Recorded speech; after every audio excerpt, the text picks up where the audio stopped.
Yeah. Good morning, everybody. Welcome to the public part of our annual face-to-face board meeting. It's good to see so many familiar faces and the odd new one. So it's board obviously slightly denuded. Sadly, one of our fellows, Diego, has been taken ill.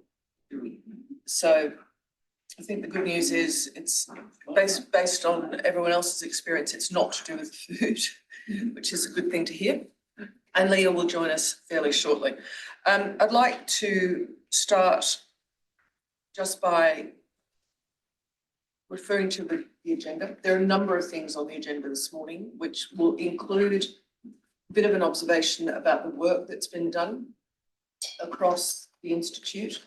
And it would be remiss if I did not start this by acknowledging, I said this yesterday in the closed session, but I do want to say it again in the public session. There is a very significant record of achievement over the last 12 months since we had this meeting. And I do want to acknowledge the work of all the staff in actually contributing to what is a fantastic record of output.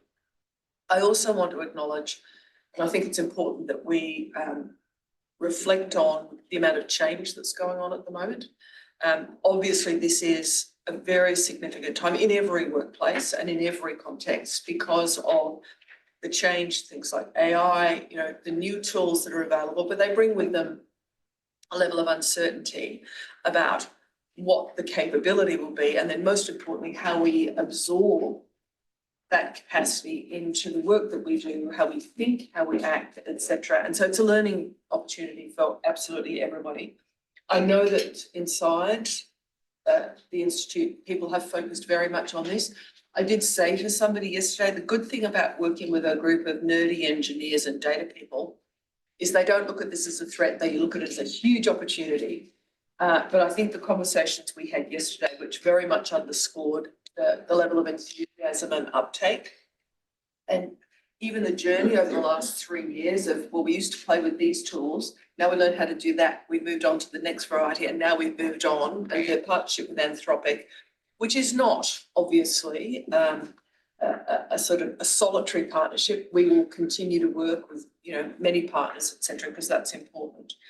But I do want to acknowledge the amount of effort and thought that is going into making sure these tools are completely embedded in what we do, how we do it, how we think, and therefore I think to the benefit of the work.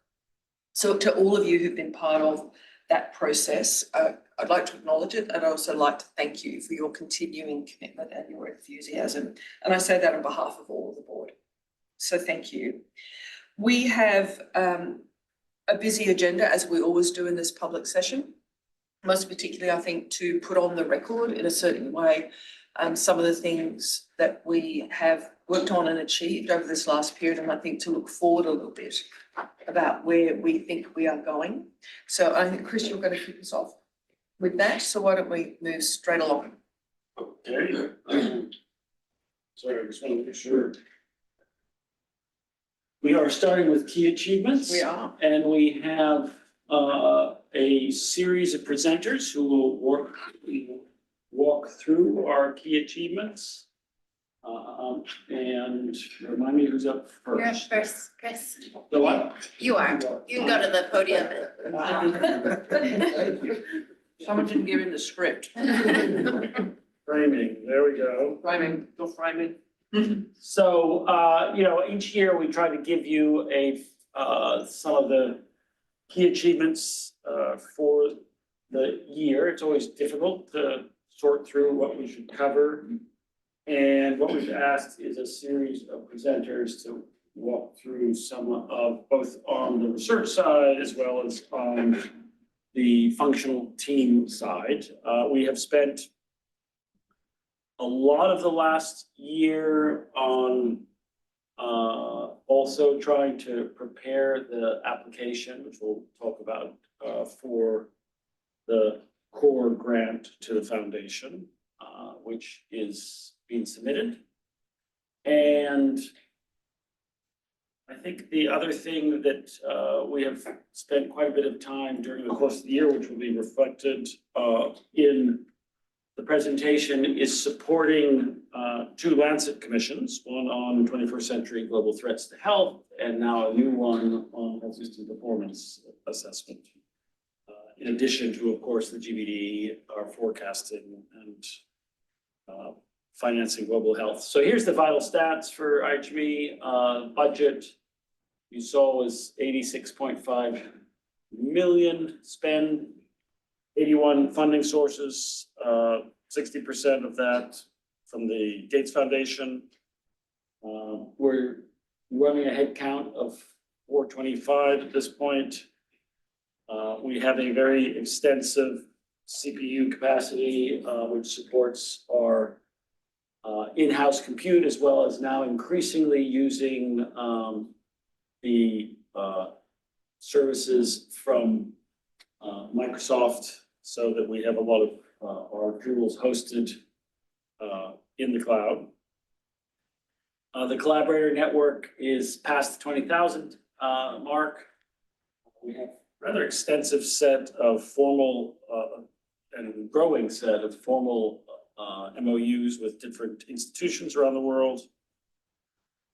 The enterprise that we support published 1,800 papers in 2025, and we continue to have quite considerable traffic on the website, stimulated a lot by, I think, the World Health Summit launch of a GBD, which we'll talk about. So I'm going to pass over to Kara to talk through GBD in more detail. Thanks, Chris. Good segue, because the first thing I'll address is, of course, in the last year, we released the GBD 2023 and published that with 3 summary capstones in the Lancet on October 12th. This is, every GBD continues to be the most comprehensive one to date, with more diseases and injuries and risk factors and more subnational analysis included in each one, as well as our standard set of results that we publish on. And as Chris mentioned, for the first time since GBD 2010, this was launched in a public event at the World Health Summit in Berlin. You can see our board chair there, Jane, in the picture, and many others contributed to this session, where I'm told there was standing room only. It was very popular. People got to receive actual hard copies of the Lancet. And then at the event, we also got to promote some of our other really important work on AMR and with Dr. Mohsen Nagabi there. Along with the online publication, of course, all of our visualization tools get updated, and then we have a suite of resources that were published, trainings, webinars, lots of tools to give members of our collaborator network, as well as members of the public, more assistance with how to find our results, how to use them, how to interpret them, how to translate them for policy use, et cetera. So everybody at IHME touches the GBD production and release and promotion in some way. So although we've done it many times, it's still a very exciting event each time. We ring a big bell here internally, kind of have a nice toast for it at the end. The next set of slides are on a number of publications. It's certainly not all of them. We'd have to be here all day to cover all of them in the last year. So it's just kind of a mix of ones that highlight the variety of the work that we do. I believe we talked about this research in last year's board meeting, but then it was published this December on the burden of intimate partner violence and sexual violence against children, and just got a lot of promotion and press, which is great. And as Professor Floor's quote shows there, just really showing these risk factors as really major health priorities and elevating to the top of agendas and getting them in more discussions. Another one is the global burden of maternal mortality. This came with some, good news and bad news in terms of research and seeing big reductions in maternal mortality, but still not seeing the meeting SDG targets. Another paper, this was done in collaboration with the St. Jude Research Center and was a big highlight because we added, I believe it was 9 childhood cancers to GBD 2023. So capturing much more specific detail on the burden and allowing for a lot more information for people taking action using these results. Another paper related to cancer, it's a breast cancer one, and we included this because it's a lot of interest to people when we're able to include forecasts with the retrospective burden and be able to look out into the future, be able to show that cancer deaths are projected to increase by 75% by the time 2050, and so really being able to look at that, those future trends as well with past trends. Another important paper of kind of a top cause of burden of chronic kidney disease was published in the last year.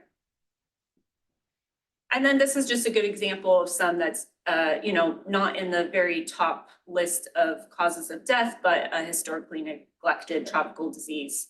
And our research teams here and members of the collaborator network really being able to focus on different areas, not just the top, but kind of all areas of burden and cover a lot of different diseases across our publications. Child growth failure is a risk factor, including childhood underweight, wasting, and stunting. So this, similar to some of our other papers, had some really positive news and seeing declines in burden due to child growth failure, but still, of course, a lot higher burden than the targets are set for. Lower respiratory infections, the top infectious disease in terms of burden was another important paper published in the last year, as well as chronic respiratory diseases. And drug use, another example, this is one really highlighting the importance of opioid drugs and their rising prominence in the cause of burden. And lastly, I included this one in here just to kind of show and highlight our close collaboration and the really strong network of people in Brazil using GBD results. This was able to use subnational results and show big health disparities across all of the 27 units in Brazil, and the most recent comprehensive analysis of subnational burden in Brazil. Just a few more slides from me. This one is about AMR. Again, Professor Nagavi and Igul and other members of their team and collaborators have really been on the road a lot this year, presenting everywhere from Thailand to Kenya and elsewhere, doing workshops, webinars, briefs, and really getting these results into the hands of different users around the world. And then if you've been around, you've heard about Dismod AT over the years. This remains, excuse me, a really big effort that we've been working on for GBD 2025. A little description there if you need to read after what Dismod AT is. Historically, we've used Dismod MR, and we've been working towards migrating all of our models for non-fatal modeling, estimating prevalence and incidence over to AT. Once we get them migrated over, the results look better and stronger as is described here. We have been learning about all the effort it takes to get them migrated over. So What is AT? age time is what the AT stands for. And MR? Meta-regression. Yeah, and Dismod disease modeling, yeah. Just to note that we were able to get 4 models included in GBD 2023, and we're targeting about 100 for GBD 2025. So a big increase. This is a list of ones we're sort of considering migrated so far, but for the remainder of the round, we're trying to push the remaining ones through. And it's a really important cross-cutting effort too. We have a centralized modeling team, but then all the research teams are involved, central computation, research operations.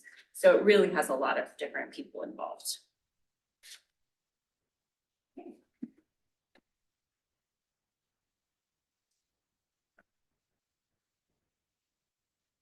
Thanks very much. I wanted to cover two major methods, software tool milestones. These are developed by the math team in close collaboration with Chris and Central Comp, and then lots of feedback from all the modeling teams. And then for the second piece with clinical informatics as well. So the first major upgrade is OneMod COD, which is a big change in how IHME models cause-specific mortality. So this is using the OneMod toolkit, which we first developed and put into production for GBD 2023 for all-cause mortality estimates. So OneMod COD uses and builds out the same toolkit for cause of death. And the consequences of that are, there's a far simpler modeling process. We can work directly with raw data without requiring past pre-processing using noise reduction. The time to run the model has decreased from about 2 weeks to a day and afternoon. So Central Comp can run all the causes in a few hours, which facilitates a lot of rapid back and forth with modeling teams. And then we have better predictive validity in and out of samples. So this is a bit of a hat trick to borrow from the previous discussion on the methods changes. To draw your attention to a little bit what's going on under the hood, the modeling pipeline comprises 3 tools. First is Rover, which is a rigorous approach to covariate selection. This was not a major issue for mortality, for cause of death. Every cause has potential candidate covariates. So Rover basically lets teams input the candidates and then use out of sample predictive validity to figure out which covariates should be used for modeling. SPX mod capitalize on those covariates to get a big picture estimate, and then KREG is a non-parametric model using the same principles as the STGPR in terms of borrowing relational strength. Basically, all of this has contributed to fast iterations even between central runs and work with modeling teams to resolve issues, kind of improve the results for this round. So can you just talk about, can you just explain a little bit more about the new national model using national data? Yes, so Please. one of the advantages of the pipeline is it's pretty flexible. So we've been able to incorporate a national stage non-parametric regression. So sometimes national data is available. Yeah. That's not directly part of the subnationals. And the national model can use that data, which hasn't been used before. Yes. And it actually has helped with stability, particularly in data sparse locations. We have tails. This has basically helped stabilize the modeling process. We saw our metrics improve after introducing the national model. And what about high income countries where they do have good data? Has it helped with the? Well, high income countries, I don't think the national model has a great benefit to add since there is so much data, but it's used uniformly. Okay, great, thank you. Thanks very much. And then the second milestone we'll talk about is PUMA, which is a fundamental redesign for how GBD accounts for comorbidities. So when we're talking about non-fatal burden, we have to account for how causes co-occur. And in the past, COMO has assumed independence. So if you have a 1% chance of having one cause and 1% chance of having a second cause, would assume the probability of having both would be 1 in 10,000. Which is a reasonable simplifying assumption, but it doesn't always happen. And there is information about co-occurrences of causes and then basically consequences. So we've developed a new framework to take all that information about co-occurrences, talk about that in a second, and then incorporate it. And this is actually one of the interesting and hardest problems that we've had to solve. So the solution combines a lot of different ideas, a statistical physics model, fit with optimization, and then a detailed implementation to basically make it scalable. So the result is that currently we have a workflow that takes 27 seconds to fit all causes for one demographic with 250 draws, which will scale out. And Caitlin will talk about the overall machinery in a second. And so basically conceptually, it's pretty straightforward. We're moving from the left panel where we take marginal prevalence of co-occurring cause and consequences and disability weights, and under independence, adjust the non-fatal burden. Now we want to take this co-occurrence measure, lift, basically, I'll say a few words in the next slide, and then understand the joint prevalence. So the devil is in the details there, because if you think about it, you can have all possible combinations of causes and consequences. The problem becomes combinatorial very quickly. So a lot of the difficulty is in figuring out how to manage that attractively to obtain the adjusted volatilities and attributed volatilities. So just a little bit peek under the hood, mirroring the previous topic, we use lift as the measure of how strong the conditions will occur. So for example, if two conditions are independent and their lift is 1, if they co-occur together more frequently than you would expect, then independence lift goes up. And then if they're basically tending to mutually exclusive, lift goes down to 0. We use a rover-like algorithm to kind of deal with the combinatorial space of all possible combinations to find the most important ones. And we use a statistical physics model called maximum entropy optimization to basically get a tractable sense of the space that we can use for downstream estimation. So we validated the model using the 1997 Australian National Mental Health Survey. We basically have tabulated data and treating that as a reference, we know exactly how many people had how many causes. And then using that as a reference and feeding in only the information that was available, we see a major reduction in error versus the independence assumption. So we're pretty excited to see what we can learn basically in this round, we can incorporate it. That's a perfect segue for Kate.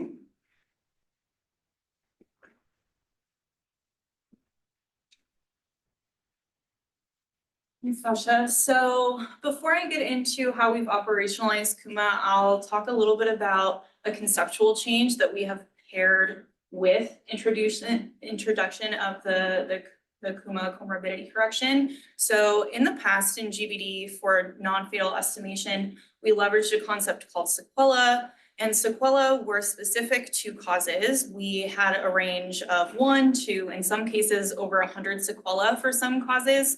And this was really laborious to maintain. It was really complex to generate. And we had to do this because of the independence assumptions that Sasha just talked about, that we are no longer sort of obliged to. This is also a mechanism for us to generate more stakeholder relevant estimates.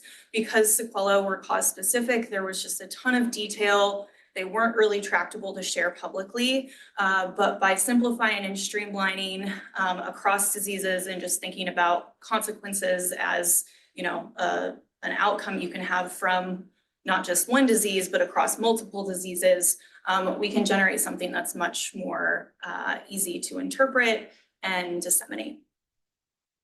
So paired with these two components together, so the move to introduce Kuma as the replacement for our previous comorbidity simulation, as well as moving to the consequences framework, we have built a new non-fatal estimation framework. You pronounce this Wildcat, WILD comorbidity adjustment tool. We spent a lot of time on that name, but everyone is quite enamored with it. So just some quick statistics about what this actually replaces. So in the past, our old comorbidity simulation generated 255 billion results. We don't have the exact number for how many we will generate in to replace that, but it will certainly be smaller. And this software pipeline had been around for a long time. We've been building on top of Como and expanding it for the last 10 years. So this was a really fantastic opportunity for us to streamline and bring and modernize the non-fatal pipeline. And just for some high level numbers, you know, across all of the causes, we had over 3,700 sequela. We've been able to streamline that list into just around 365 consequences that will pair across causes. So across all of, you know, this was a very collaborative project, of course, with mathematical sciences team in incorporating Kuma. We've worked really closely across all the research teams to rethink how their sequela should be represented instead as consequences. And then related to the additional updates that I'm about to talk about, this has also been an opportunity for us to modernize our software, incorporate the point estimates that are generated directly from DISMOD AT models, and improve our computational efficiency. So 2 years ago. Can you give sorry. examples of the consequences and how they So differ from sequela? yeah, so anemia is a consequence that we'll have across, you know, 40 causes or so. Some other consequences in the injuries realm are maybe things like burns or fractures. Chris, other kind of key consequences to highlight? Acute kidney injury, pulmonary embolism, heart failure. And they were all there in the sequela list effectively, but what we've done is taken this long set of rows and identified the ones that are common across diseases, and then we'll release those numbers to the public. Because, 3,700 sequela, nobody knew what to do with. People would ask us and then share them, of course, but now we'll make this, something you can interrogate in the tools.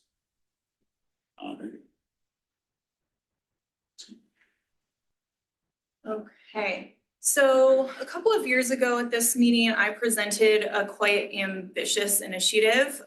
We were on the precipice of incorporating Desmata AT and one mod cod into the forthcoming GBD rounds. And a key change for both of those modeling tools was the direct estimation of point estimates that supplemented our draw level estimates from our previous modeling tools. So as part of this, we decided this would be a fantastic opportunity to really modernize our GBD machinery and stack. And we now have successfully completed that project.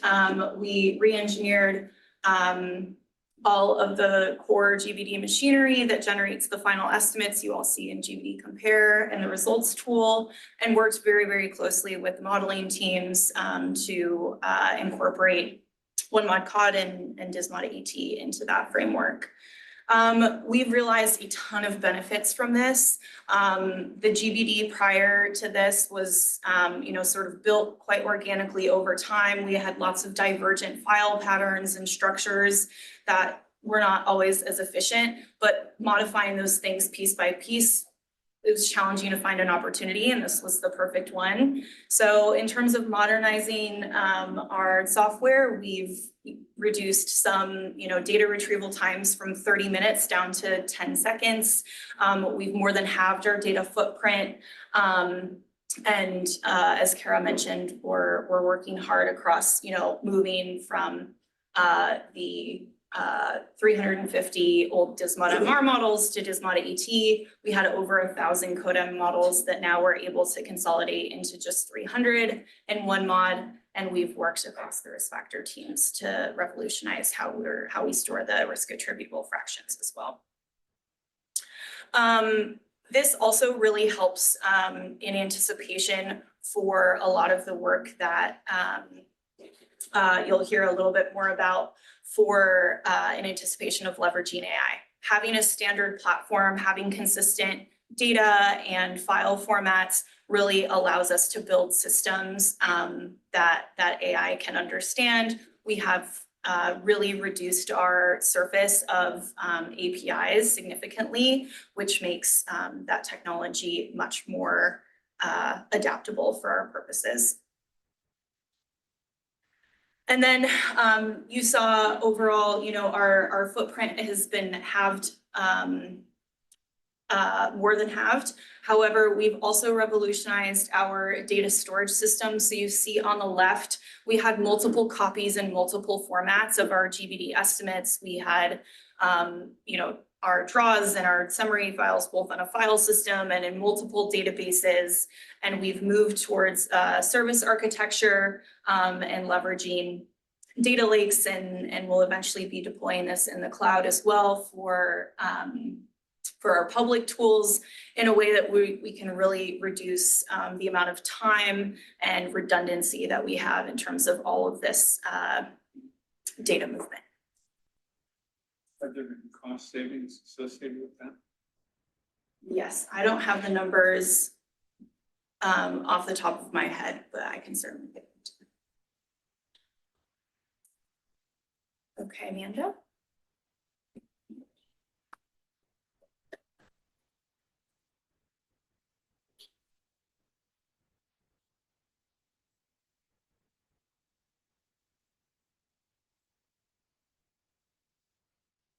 Right, shifting to the future. So much of the work that the forecasting team has been focused on this last year has been the Lancet Commission on 21st Century Global Threats to Health.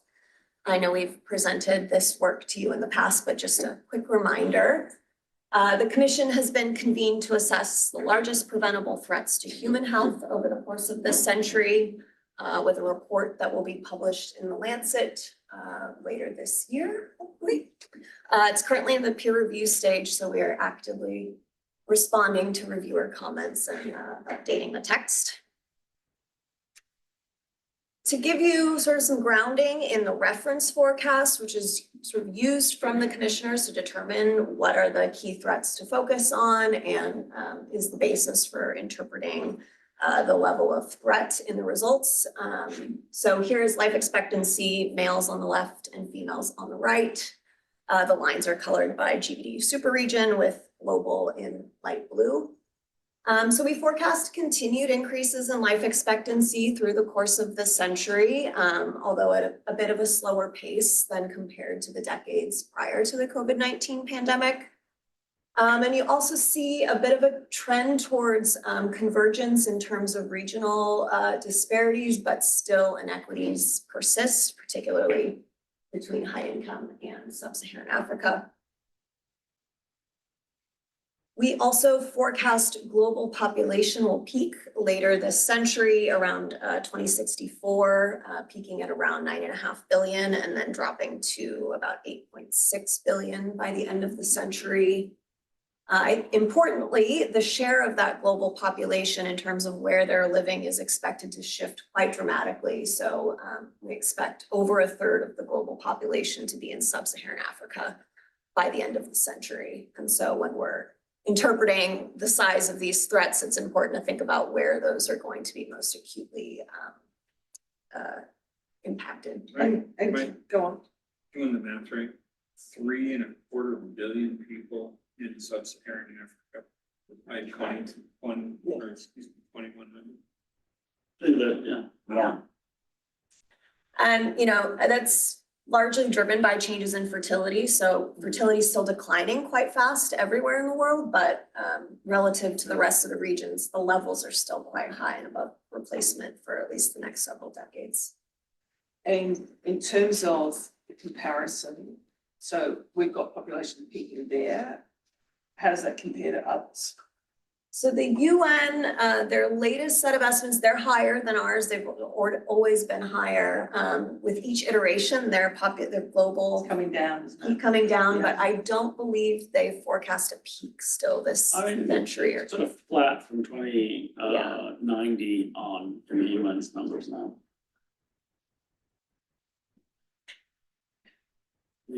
Interestingly, the climate people, the IPCC population forecasts are actually even lower than ours.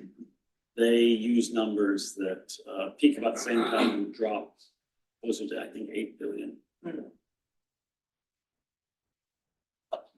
And do we assume nothing? So we've got geography and we're not assuming anything about migration. Because as we know, the pressure in sub-Saharan Africa, Yeah, out migration is huge. we do forecast migration. It's quite difficult to forecast. As you can imagine, the historical data is quite sparse and very noisy. We do still incorporate forecasts that assume net out migration in sub-Saharan Africa. So this does capture some of that. But it's been an ongoing goal to try and get a better model for migration. And in this context, high income isn't a place. High income is the super region. So yeah, it's based on the epidemiologic profile of countries. So it's parts of East Asia, Western Europe, North America.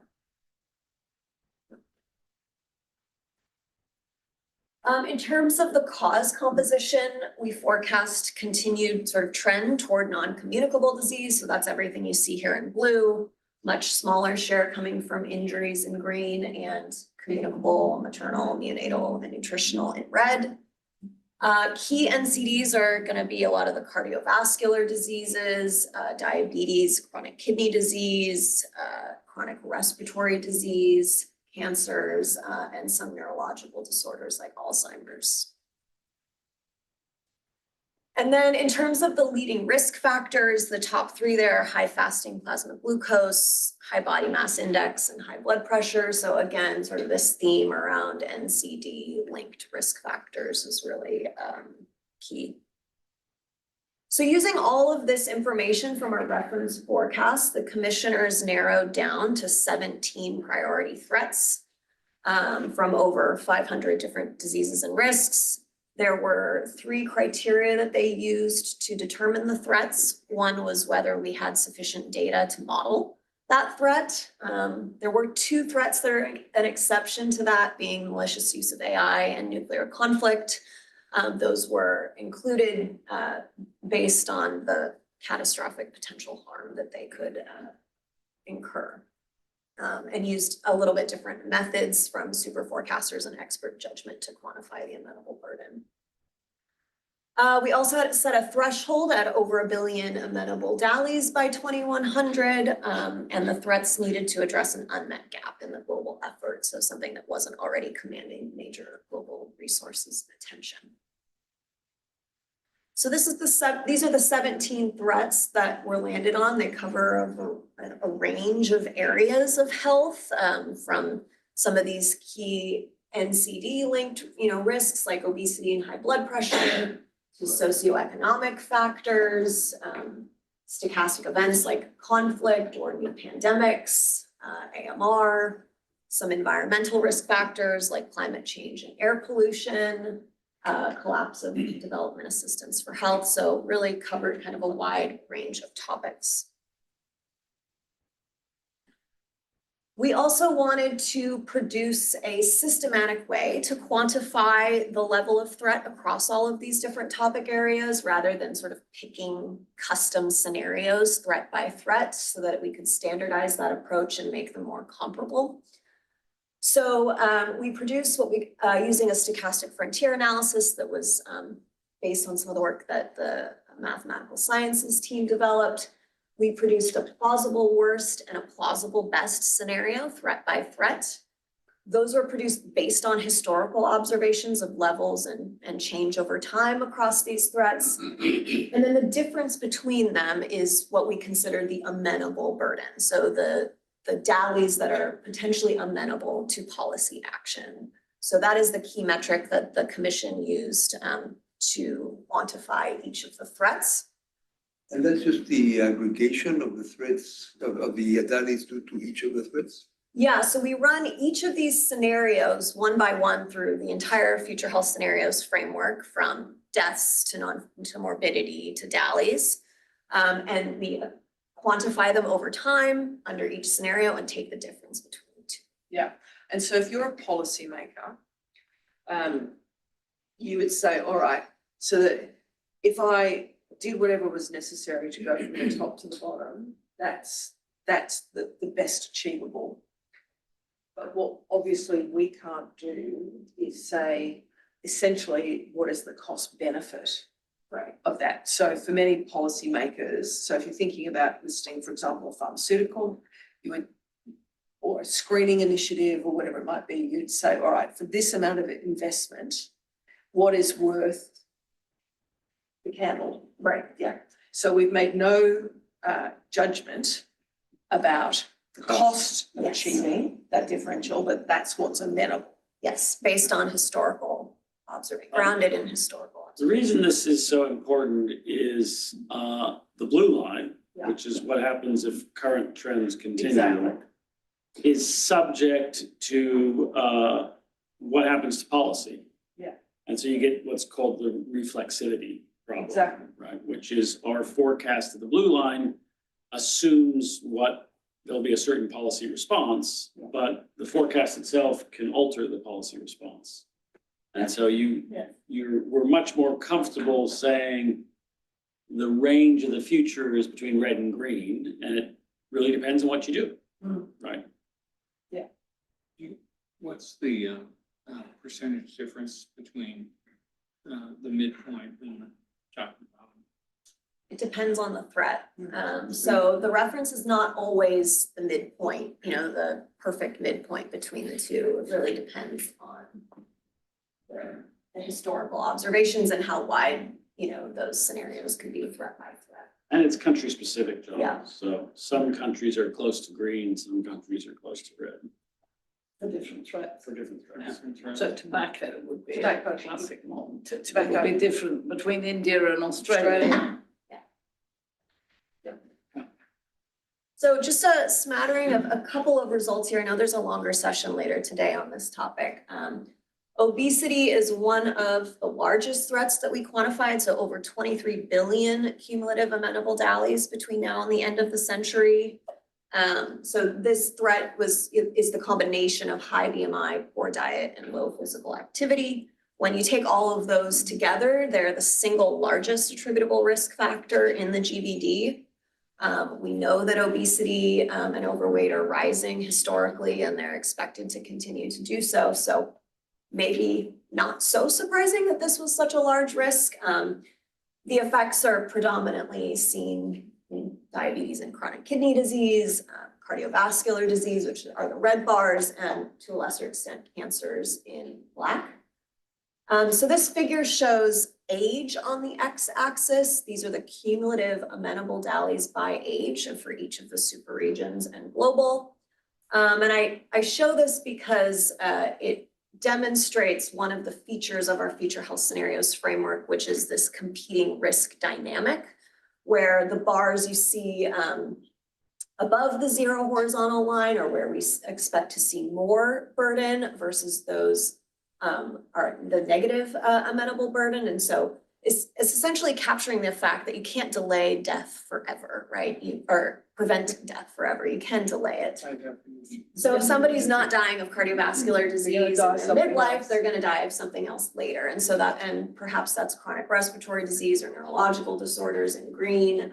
But this really shows how that plays out in the future health scenarios framework, and we think allows us to get a much more accurate assessment of the amenable burden. In the high income areas, you've got the new weight loss obesity drugs.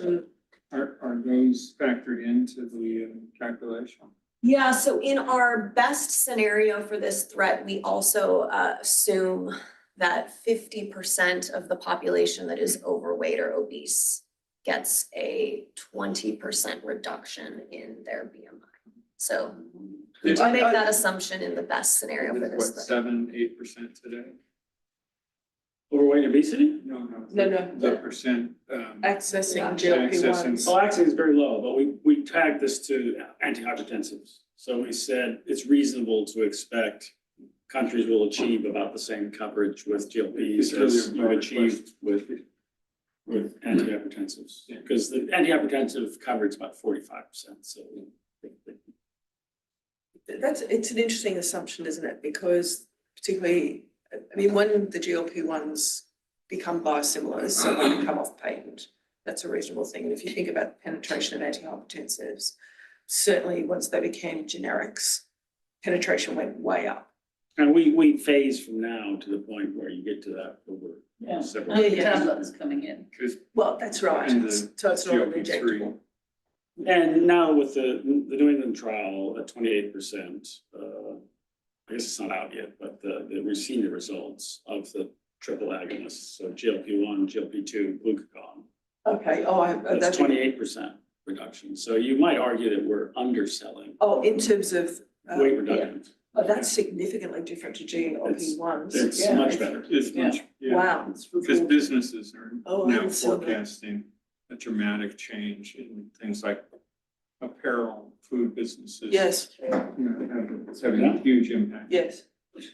No, I'm so, glad you brought that up because I wondered whether you needed to do a separate paper on obesity and GLP-1s and I stuff. think there's something to be written there, it's so interesting. Totally. And it's so topical. Factor. Well, and also, The question as to whether it's covered by insurance. Which is madness not to. well, but Because of the again, reductions in cancer, cardiovascular disease and everything else. Absolutely.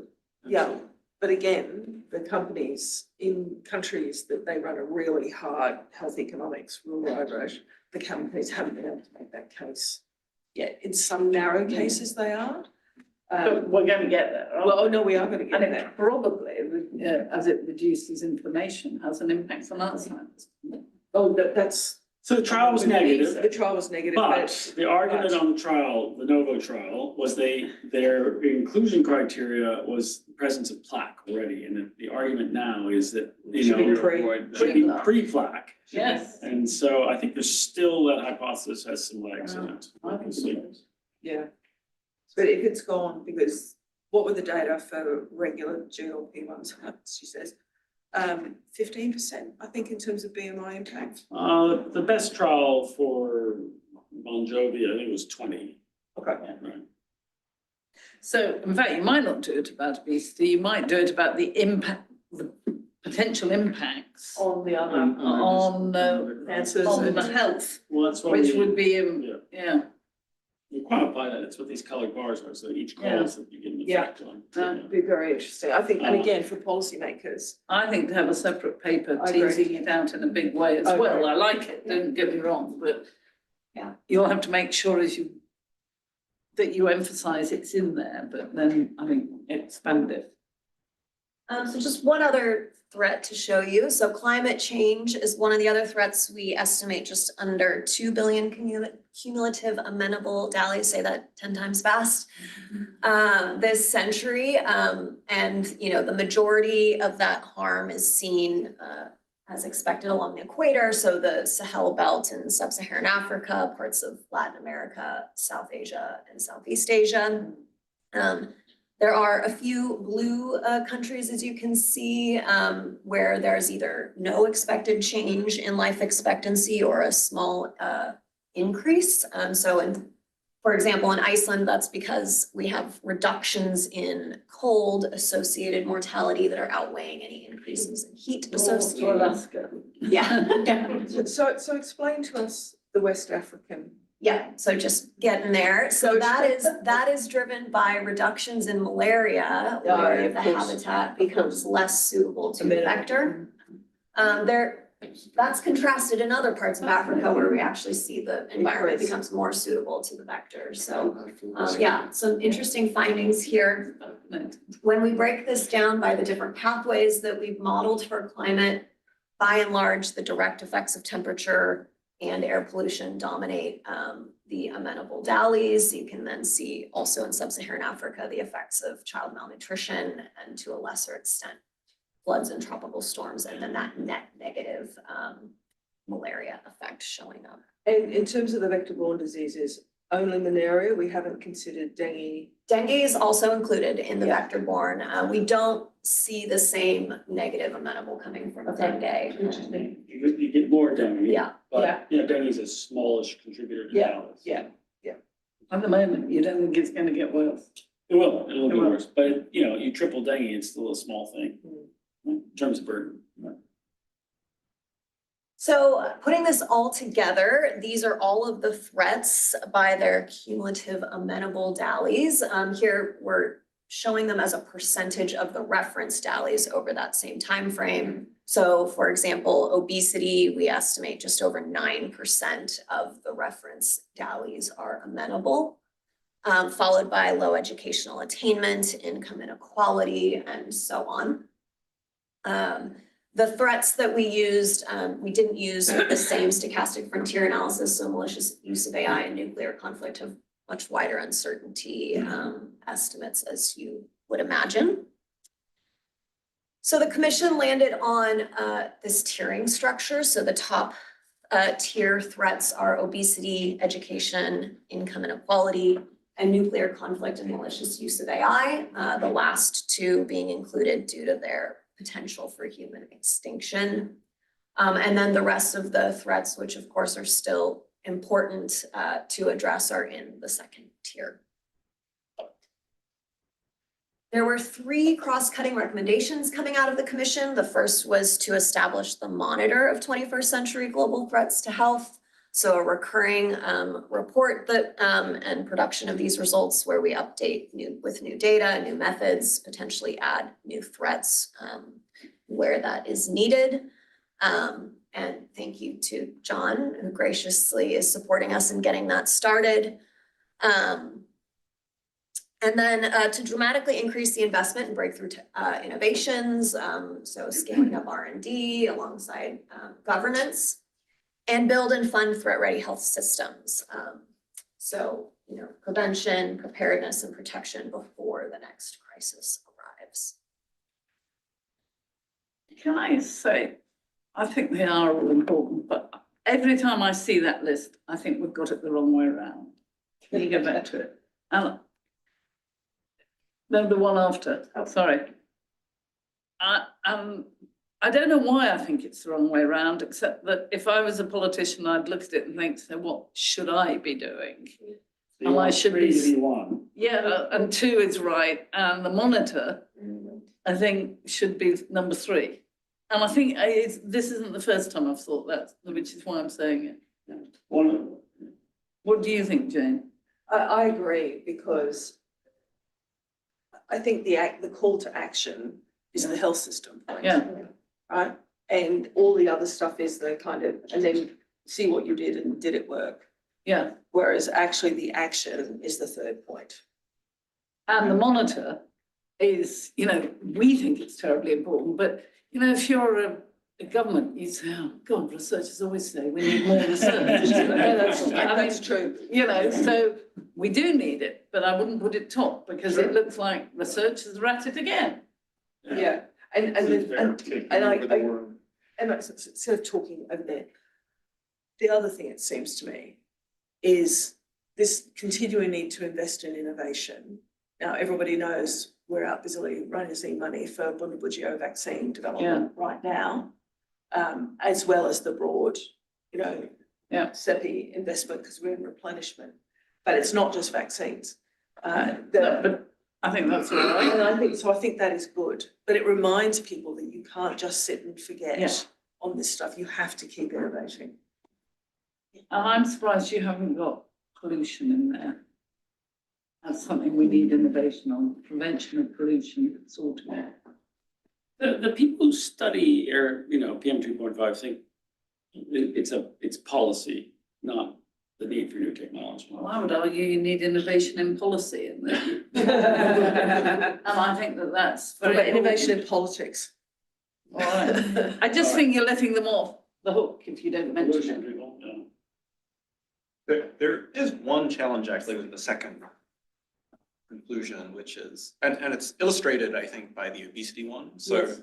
because we have GLP-1s, the amenable bit is large, right? Because the difference between the better scenario and the worst scenario is much larger because we have that technology. But it's not that sensitive to the GLP-1 inclusion. But you could argue that the amenable would be larger for other causes if you had a technology. Oh, We of course. we talk about that a lot, that, obviously the breakthrough technology can change in the future. And I think, to be fair, the commission did discuss the point about, can you assume a breakthrough technology? And if you think about the pandemic preparedness thing, because it's my issue du jour, the reality is a lot of what is amenable on pandemic preparedness, so there is the technology piece, but there is also simply the process stuff about lining up systems so they work smarter and faster to actually roll out and give equitable and stockpiling, equitable access, manufacturing, regulatory streamlining, which has not been cutting corners. So, what do I say? Speed, security, scale to save lives. Mm. So part of that is the actual technology, the vaccine, the therapeutic, the whatever. Yeah. So just quickly, the commission was secured a 90-minute side event at the Munich Security Conference in February. That was co-hosted by The Lancet, UNFPA, and CSIS. So attendees included heads of state, top diplomats, international organizations, intelligence and security officials, private sector and security-focused think tanks. So it was a really great opportunity to preview the first submission results. And then before we move off this topic, I just want to mention this was a large computational effort for the team. So it's a really interesting analysis for us. I think I did a back of the envelope estimate, and for one set of results, it's about 93 trillion estimates across all of the threats, many petabytes of data.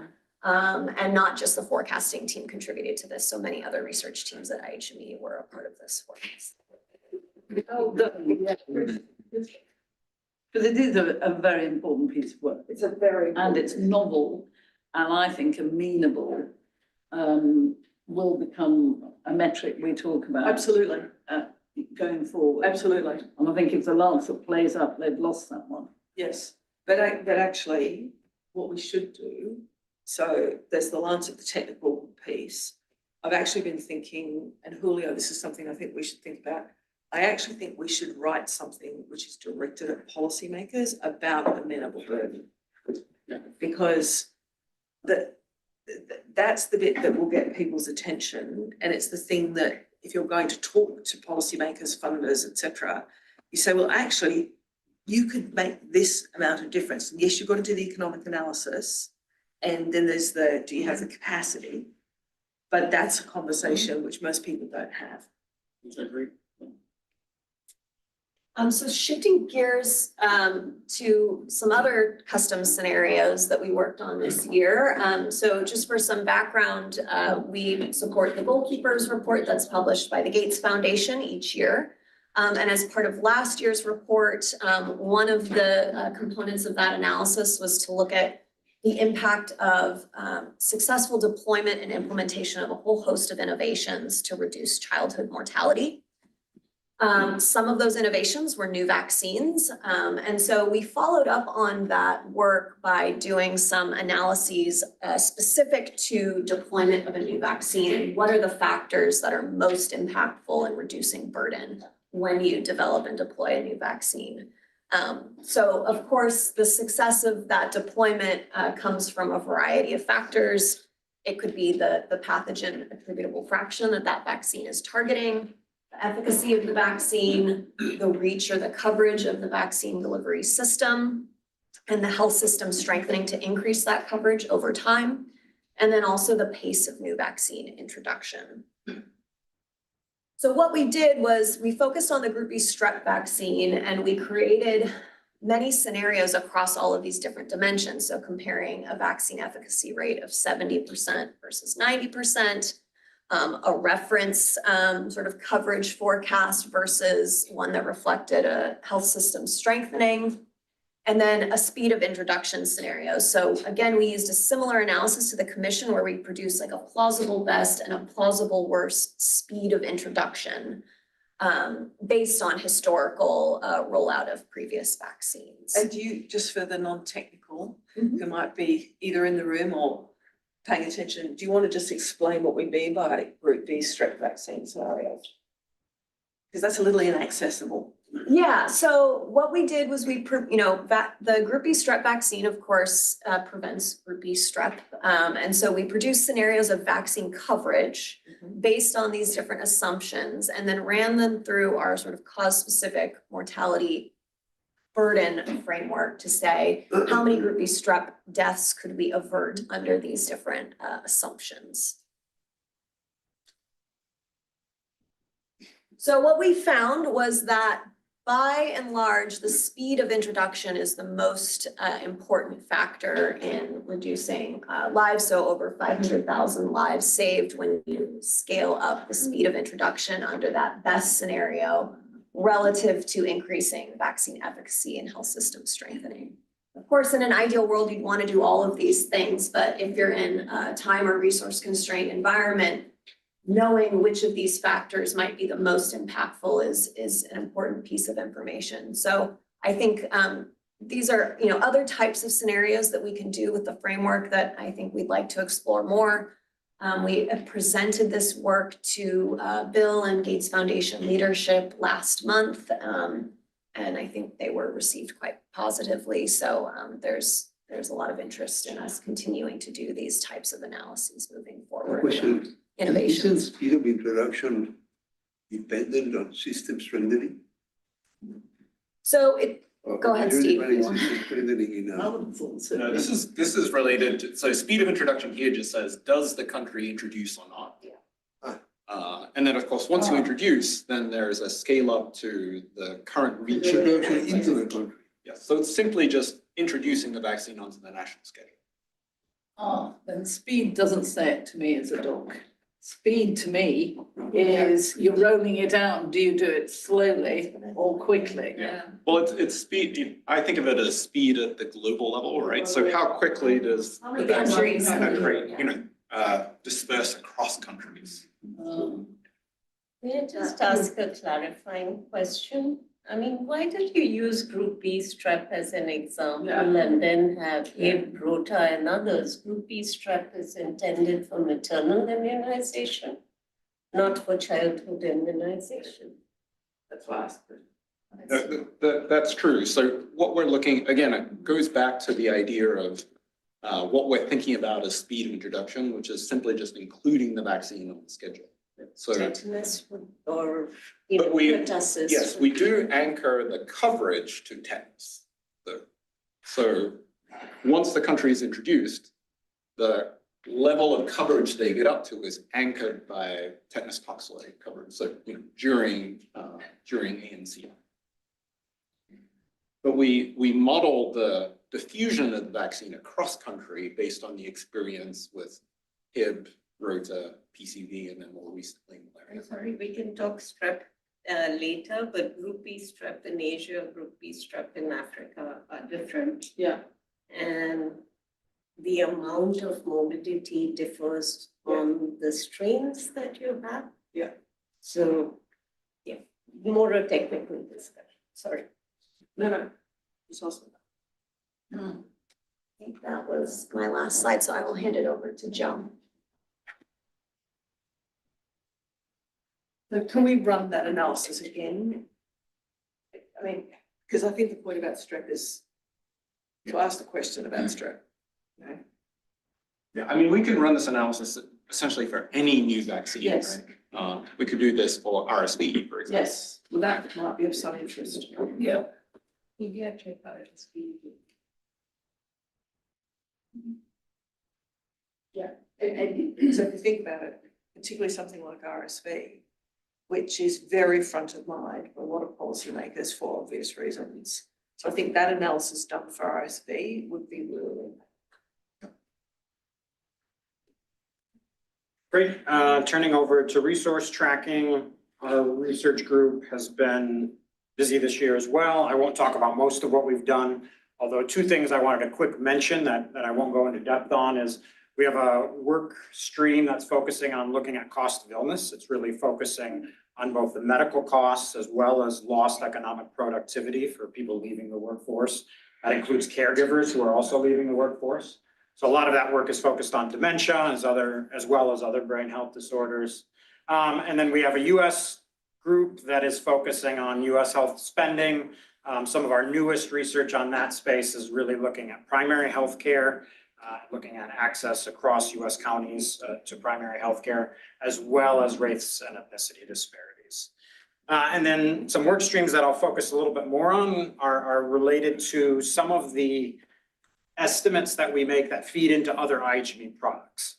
And so a group of individuals work here on essentially updating something that internally we call SDI, that's the socio-demographic index, that we publish on that as well, but it's a major covariate in a lot of the global burden of disease estimates. Historically, the SDI, or the social demographic index, was a function of income, mean income within a country. And so our team would estimate for all the GBD locations, essentially what we thought income is for each one of those spots. And is that price parity control? Say again? Purchasing parity It is, control? yeah. Yep, just for prices across time and across geography. Yeah. But one of the big innovations we've made this year that we spent a long time on thinking about real deliberately because it has a big impact is switching from doing income to doing median household consumption.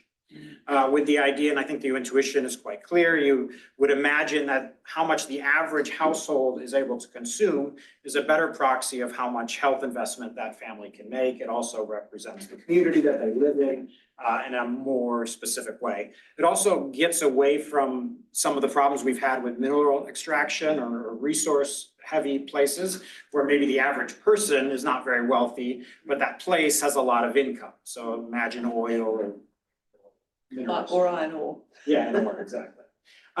So you can see on the scatter plot on the top, essentially all the countries shift downward, consumption is lower than income. And the important thing is that some countries shift down more. And so there is new variation that we're introducing and capturing that we think does a better job. And the figure on the bottom just highlights how SDI is connected to life expectancy. Again, it's used at a more granular level throughout the GBD, but you can see a very clear relationship there. Like some of the other teams, we spent a lot of time thinking about climate change. So now specifically, we're thinking about how the GDP responds to climate change. And we built what we think is the first ever fully endogenous model, where you have this kind of circular relationship between economic production, emissions, and then climate change, and then back to influence economic production again.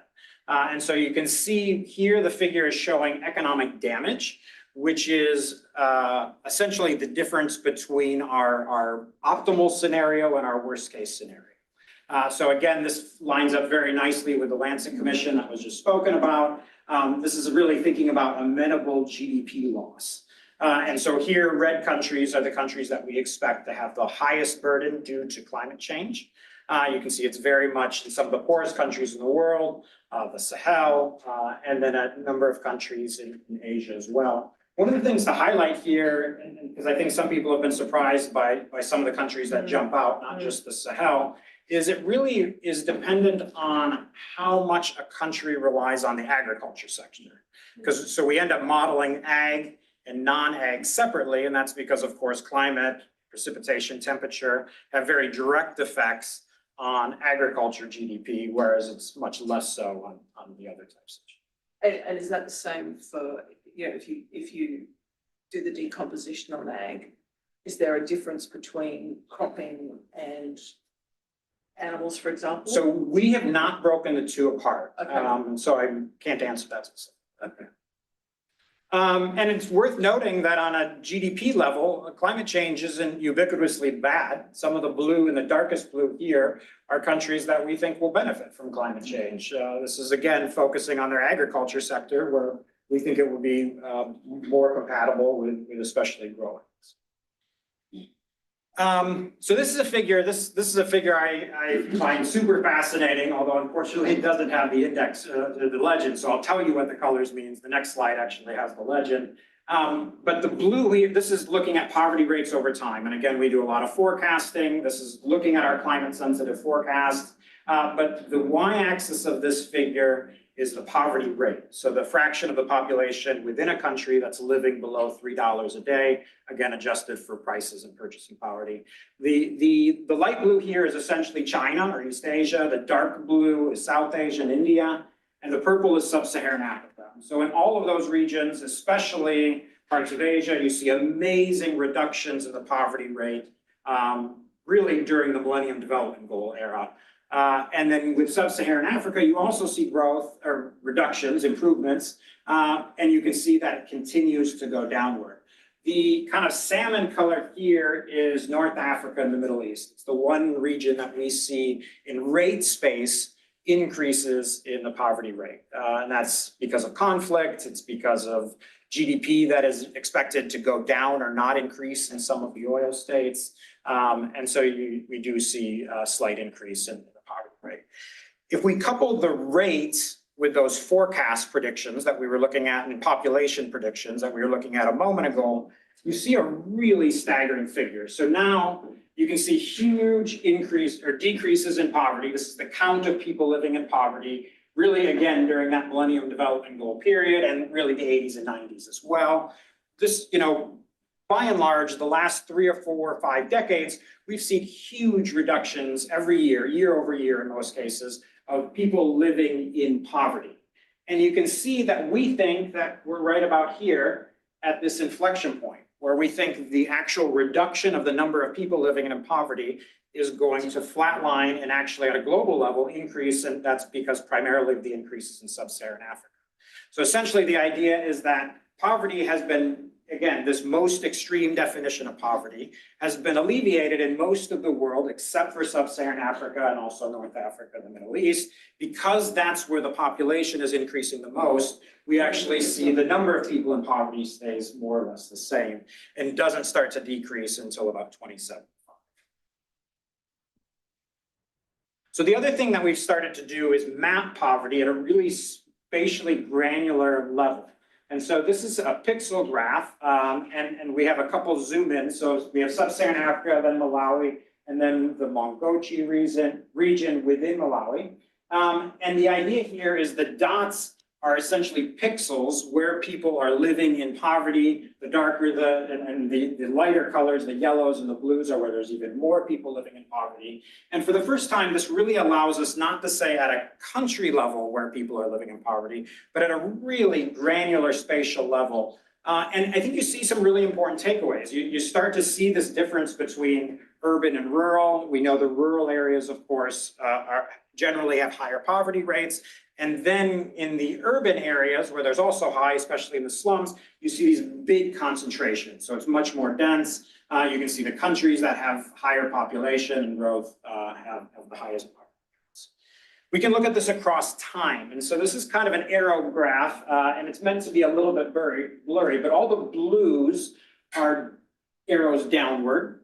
All the reds are arrows upward. The bigger the arrow, the larger the increase. And again, this is it's mapping the increase in poverty counts. So again, the number of people between 2000 and 2023. So we can forecast this as well, but this is at the really granular level and looking at the retrospective change. And it highlights that essentially where there's more people living in poverty year over year is a pretty select group of places. Now there's people in poverty everywhere, but where it's actually growing up is really reserved to a couple parts of Latin America, Papua New Guinea, and mostly sub-Saharan.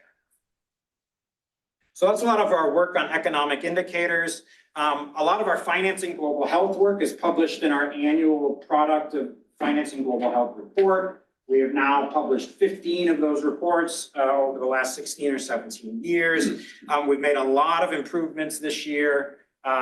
In particular, because there's been so much attention on development assistance for health for obvious reasons. We've been making quarterly updates, and actually because of internal needs, we've been publishing them quarterly, but because of internal needs and this desire to be kind of on top of exactly what's happening, we've been updating this more like every month. As soon as there's more information out, a new budget statement from a government or a new replenishment cycle from one of the major organizations, then we update everything and have a new set of estimates. One of the cool things that we've created is we have an AI-powered kind of chat to access the development assistance data. It's not live yet, but we think it'll be live in the next week or two, so stay tuned, and we're excited about that. We've added water and sanitation more comprehensively, as well as nutrition. One of the things that, because the US plays such a major role in providing development assistance, if you look really over the last 3 decades, about 20% of all development assistance was from US governments. And we know, of course, this is where there's been major cuts in development assistance. We've been really forced to dive in and kind of understand how the US government spends money, or in this case, how the US government doesn't spend money. And I think most people tend to pay attention, the New York Times pays most attention to step 2. That's appropriations. That's the budget that actually gets set. The president goes ahead in step 3 and signs that. And really everything else from 4, 5, 6, and 7 is kind of technical and I think loses a lot of people's interest. But we see that this is actually some of the most important steps in actually getting resources spent. And so step 4 here is apportionment. This is OMB. That is essentially assigning money to agencies. So this is essentially agency heads getting their allotment. And that actually happens in step 4. I highlight that because to some degree, that's a step where there's been a lot of kind of slowdown in spending US resources, that OMB is not apportioning those resources. The other big slowdown step has been obligations, step 6. This is essentially people writing contracts. And we know that with the shuttering of USAID, a very small fraction of their staff moved to US State Department. That very small fraction of people simply are not writing checks fast enough. And when we've talked to people in DC, they say they literally can't write contracts fast enough because there's not enough people to be doing it. So the step 4 and step 6 are really critical in seeing this kind of slowdown in development assistance, at least from the US government. And just to back up for a second, for those who don't speak fluent US government, Yeah. and I used to run the Australian budget, so, but our process is not the same. Yeah. The British process is not the same. No, of course, of course. Presidential signature, optional or not?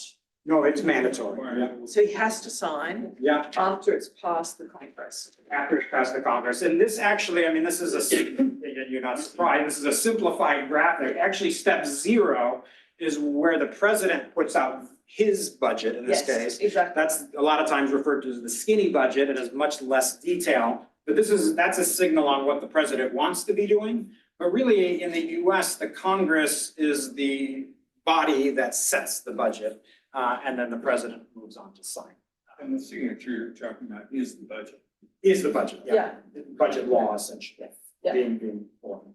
but it's broken into what, 2 different major budgets. Yeah, that's about right. It's a little more granular than that, but it really is these next steps that fully flesh out which agency gets this. And then how the agencies spend their money, that's step 5, which of course Yeah. things can So slow in down there, in too. our system, Yeah. the budget actually has those things. Yeah, and so ours doesn't. I mean, there's some specificity, but the line items are still quite granular. They're global health programs. Yeah. But nothing specific within. And a presidential executive order, how does its money arrive? So what we've seen especially is the rescissions. Yeah. And so OMB essentially is responsible to be funding or unfunding any of the executive orders. The rescissions that actually have been pretty small. So a rescission is essentially the executive branch saying, we don't want to spend the money you budgeted. Exactly. And most of the spending is actually mandatory. It's law, like I said, that gets signed in step 2 and 3. A rescission can essentially the executive branch saying, we're going to not spend that money.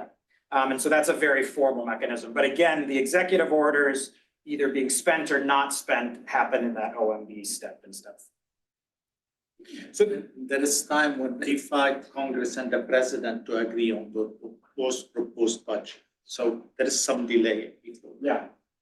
Yeah, and there's delays really throughout the process. If anything, I think in the past, we've, on this next slide shows it, that this here is a bunch of different lines that highlight different spots in this process where we can track development assistance spending.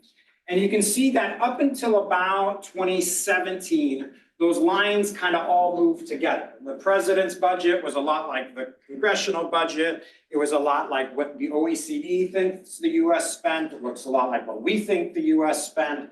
And then all of a sudden at about 2017 and 18, and then especially around COVID, you see the lines kind of all go haywire. And that's because as you look at these different organizations that track development assistance or the budgets of development assistance, they become very disparate. And there's a lot of chaos on when money in particular is being spent.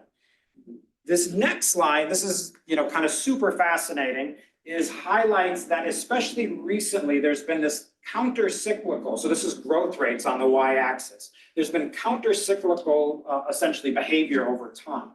And what that is essentially a lot of money being spent one year, and then the next year not as much being spent, and then the next year a lot of money being spent. And so if you try to keep up and look at just those formal disbursements, you get these really big swings. This year there was a cut, this year there was an increase, this year there was a cut. And so what we've started to do is align with this blue line, which is appropriations, under the assumption that eventually the resources won't be rescinded and will be spent. Again, the rescissions have been actually quite small. And so when we put all of that together, this is kind of our latest and greatest. It's on the viz, but it hasn't been published in our policy report. It will be soon. But you can see that in 2024, we were estimating $54 billion of development assistance. In 2025, just under 50 billion, and by 2026, we're estimating about 47 billion.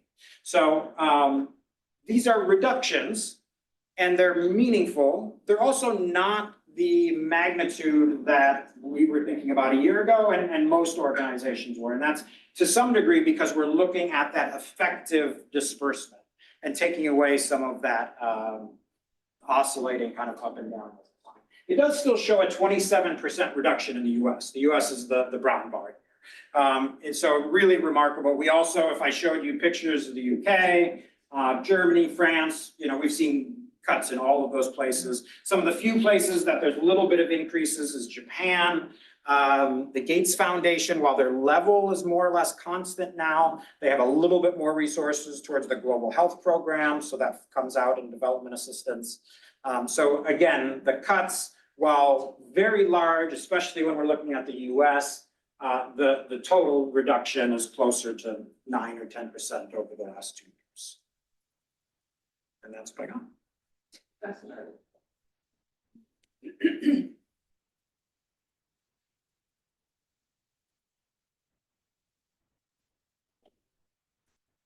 present some highlights of our communications and dissemination work for the past year.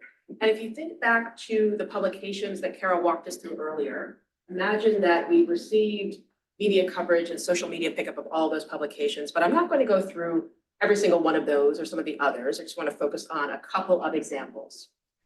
So the release of a new global burden of disease study always generates a lot of interest in the media, and GBD 2023 was no exception. So we've seen more than 800 stories in 61 countries, almost 30 languages.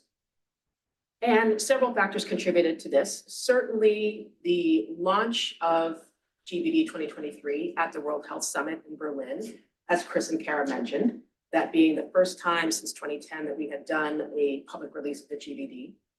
We also had very strong social media pickup and a great collaboration with the GEO team to help to prepare the collaborators to do media interviews.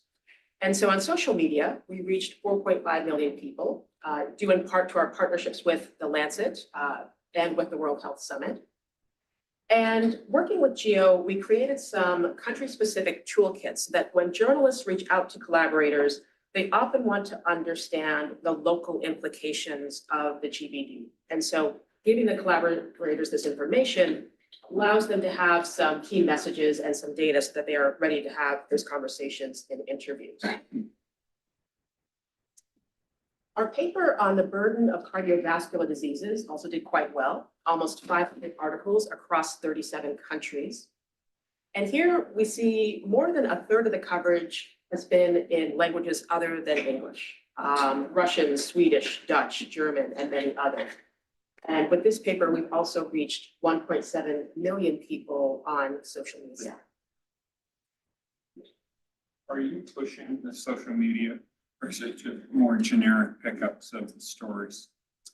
It's a combination. So we are very active on social media in terms of what we promote. And then we do see quite a lot of uptake. So for us, LinkedIn is actually one of our most popular platforms. So we've seen quite a lot of growth.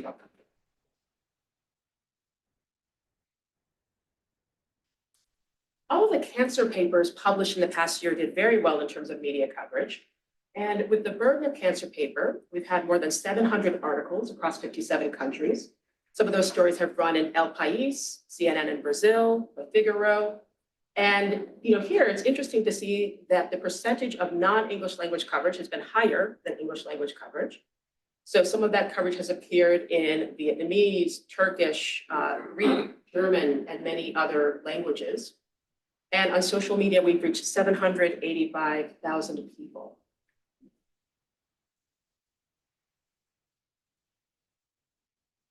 With the maternal mortality paper, what's interesting to note about this one is that within about 5 days of publication, this paper had already received about 200 articles in over a dozen countries.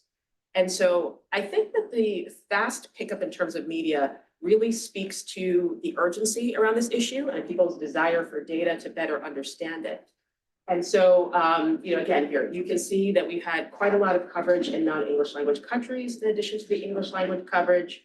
Coverage in Japanese, Portuguese, Dutch, Hindi, and many other languages. And we've reached about 284,000 people on social media. The childhood cancer paper, great collaboration with St. Jude, where we've reached more than 500,000 people on social media with this data. And we've seen so far more than 200 articles across 16 countries.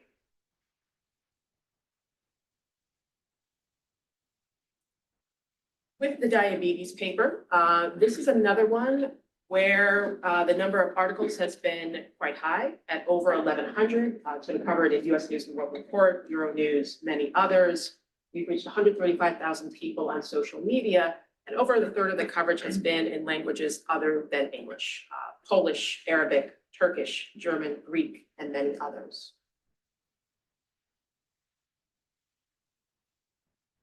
Going back to the cancer papers, with the breast cancer paper, we've seen almost 1,000 articles across 62 countries.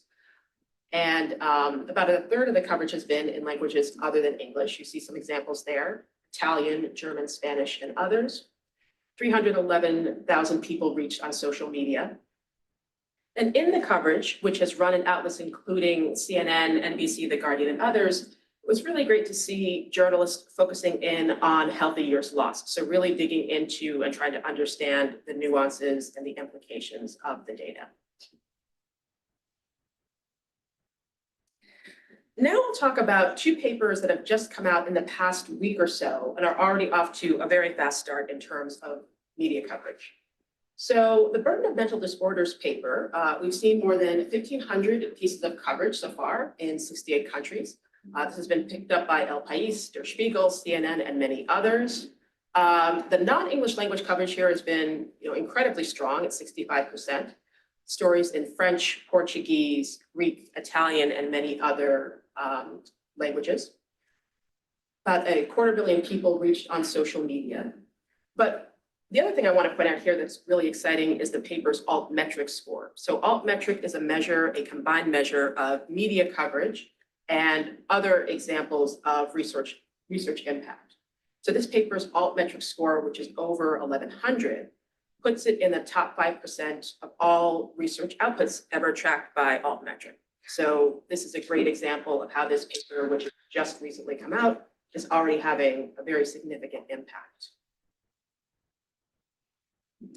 The burden of proof alcohol paper has been doing a great job in terms of media coverage as well. Almost 350 articles across 54 countries. And then in this one, really significant to see, the non-English coverage is 61% versus about 40% in English. So I think just speaking to how interested people are in this topic globally, coverage in Korean, French, Italian, and other languages. Almost 500,000 people reached on social media.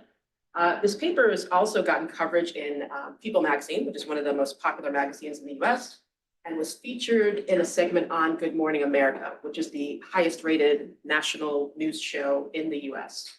And so to get that kind of coverage is really helpful because it allows us to reach a broader audience in addition to our core academic audience. Now I'd like to talk about two other aspects of our dissemination. So one is our website translation. The website, of course, is incredibly important as the gateway that allows people to come and to find and engage with our research. We now have translated the website into Spanish. We started with Spanish, given the large number of people who read it globally, about 560 million, and a significant share of our media coverage also appears in Spanish. And getting this done was a fantastic collaboration between our engineering team, our content and design team, to make a change to the architecture of the website so that these translations can be automated. And that allows us to do some real-time updates and make sure that a greater range of content is being translated. So the publications, the news pages, the landing pages, et cetera. And we are going to continue translating the website into additional languages. French, Arabic, Chinese, and Portuguese are among the other languages that will be forthcoming.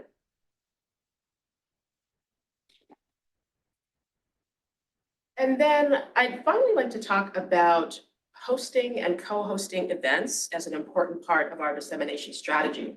So last summer, we launched our Financing Global Health Report at the Center for Strategic and International Studies, which is one of the top think tanks in DC. They are a fantastic long-term partner to us. And they hosted a conversation where Chris spoke with Stephanie Saki of CSIS, and more than 1,500 people tuned in to hear that discussion. In terms of media coverage, we had over 300 stories, and we reached about 2 million people on social media. And so I think that this also speaks to the great interest in the development assistance work, development assistance for health work that Joe was just talking about, and the changes that we've seen with DAH. Lastly, I'd like to go back to the cardiovascular paper that I mentioned. So we launched this one in New York at an event held during UN General Assembly Week. We hosted the event in partnership with the Journal of American College of Cardiology, and it was a panel and a small group discussion. And I just wanted to share a comment from one of our attendees, Dr. Chakudi Guba, who drove 8 hours from North Carolina to join us for the event in New York. And this is just one example of a comment that we received from an attendee after the event. And he thanked us for the gathering. He praised the opportunity to be part of such a diverse group of people in terms of the countries that were represented among our attendees. And he said that he left the event feeling enriched and energized by the discussion and the connections that were made. And so that is the kind of response that we are very much looking to inspire as we look to host and co-host more of these events. And with that, I will turn it over to, Question. oh, yes, sir. I think in some cases you've had governments push back on data that is not accurate. And my question's a media question. Does controversy help?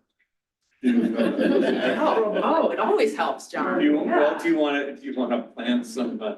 Yeah, that's such an interesting question. I think it helps because this is where I think that having our collaborators is really important. So a journalist might go to the government and ask certain questions and get a certain answer. They might go to a collaborator who's worked on the research and get a different answer. And so I think that's where it gets really interesting. It's just to be able to have the collaborators to help us to be a little bit of a balancing force, I think, on what some governments might say if they are pushing back. Seems to be almost creating a situation where you're going to be a little controversial on things. You want us to spice up the controversy? I didn't say that. That may be a conclusion you reach. But it does seem that where there are two sides, 2 points of view, that you will get more attention and maybe to the benefit of the dialogue. Yeah, absolutely. Very true. That I will pass over to. Thank you. Of course, David and Rob. Thank you. Okay, non-controversial data topics. Or maybe it will be controversial. Okay, so we are very privileged to have an amazing asset of resource within the GBD underlying a lot of our non-fatal models, and that's hospital records and primary care records from around the globe. These records tell us an enormous amount about the health of the population, and they're going to become increasingly important as countries across the world move towards using electronic healthcare records, and their countries become less willing to spend money on things like surveys. And so we, with that kind of change in direction, are very much thinking forward about how do we continue to get that privileged access that we do get at GBD.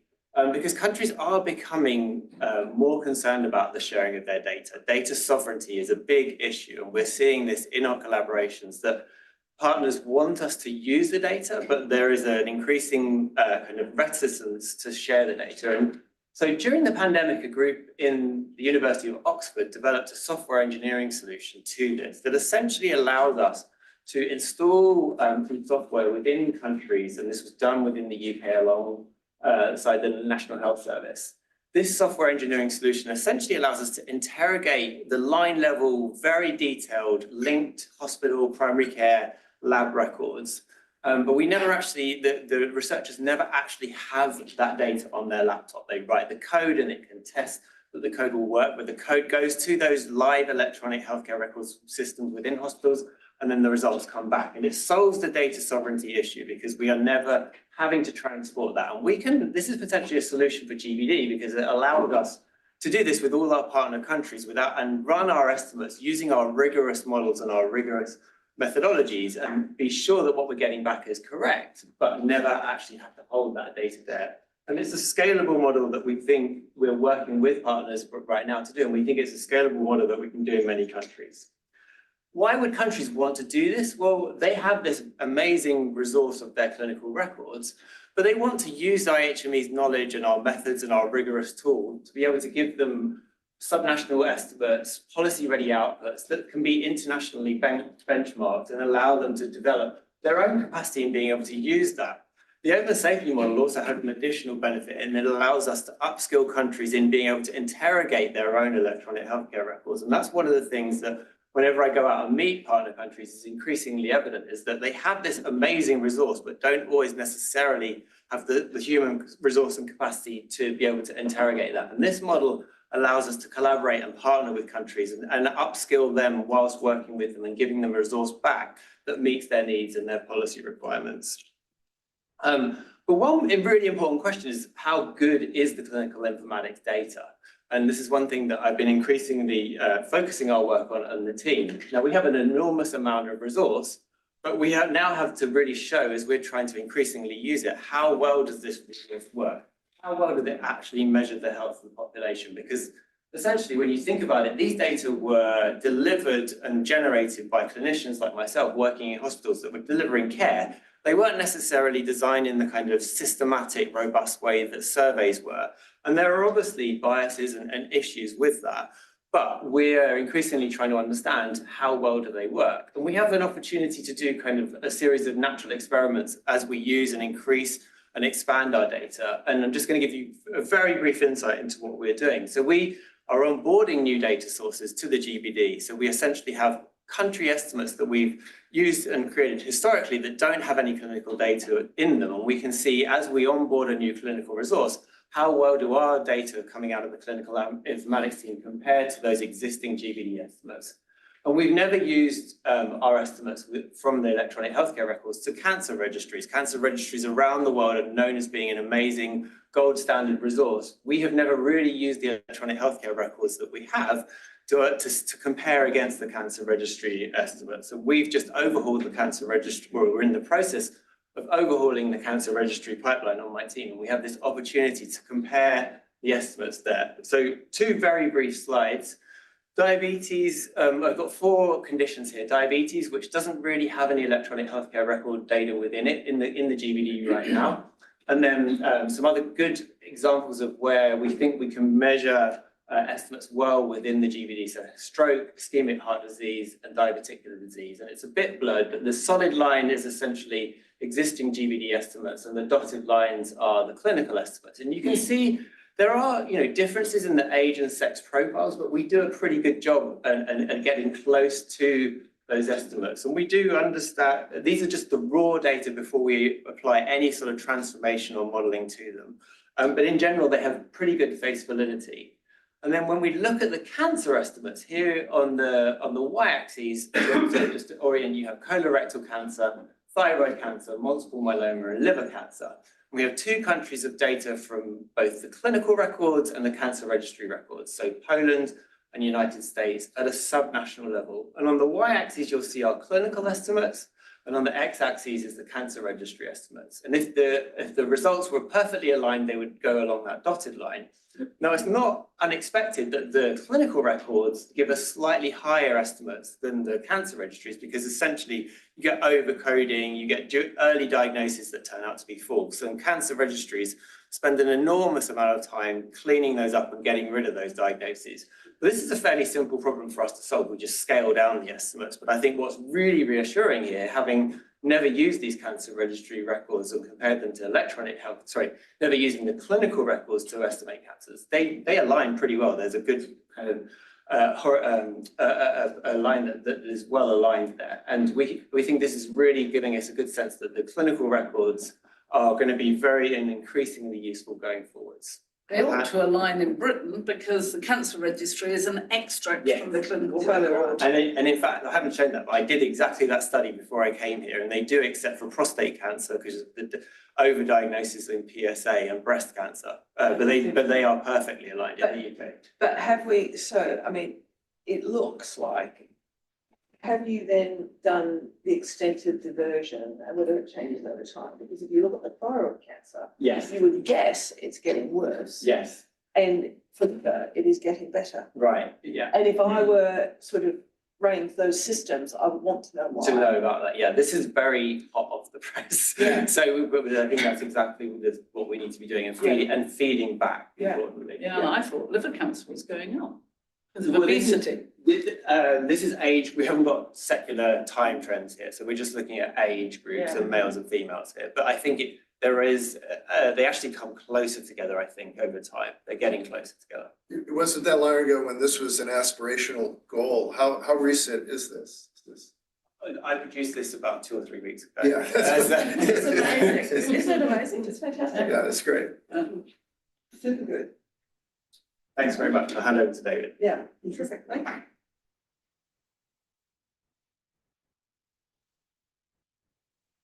Hello, everyone. Thanks, Rob.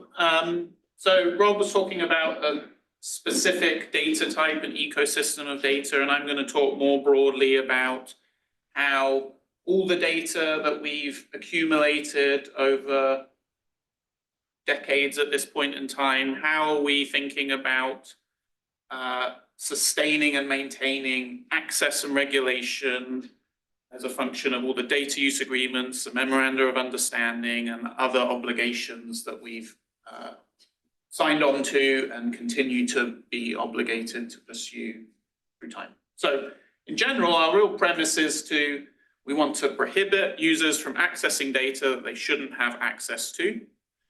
And when individuals are approved for access, they should be clear on what they're able to do with that access and what are things that should not be undertaken using those kinds of data. And so this year, we really focused on trying to look at all our data security practices and think about sustaining future requests associated with this topic. So over the years, more and more teams are ingesting data that means we have a huge amount of cumulative DUAs to navigate each and every time.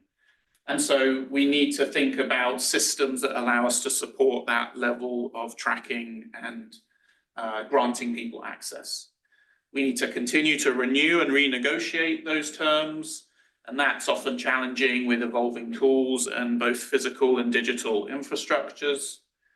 We need to be able to quickly re-review our terms when a new research topic comes up, and we have to see whether that is within the categories of approved usage, or do we have to expand the ways that our data use agreements track these topics? And we have to do all of this in an increasingly scalable manner, that if there's 1 or 2 individuals that are manually reviewing all of these pieces, the scale of the problem is just set to increase over time.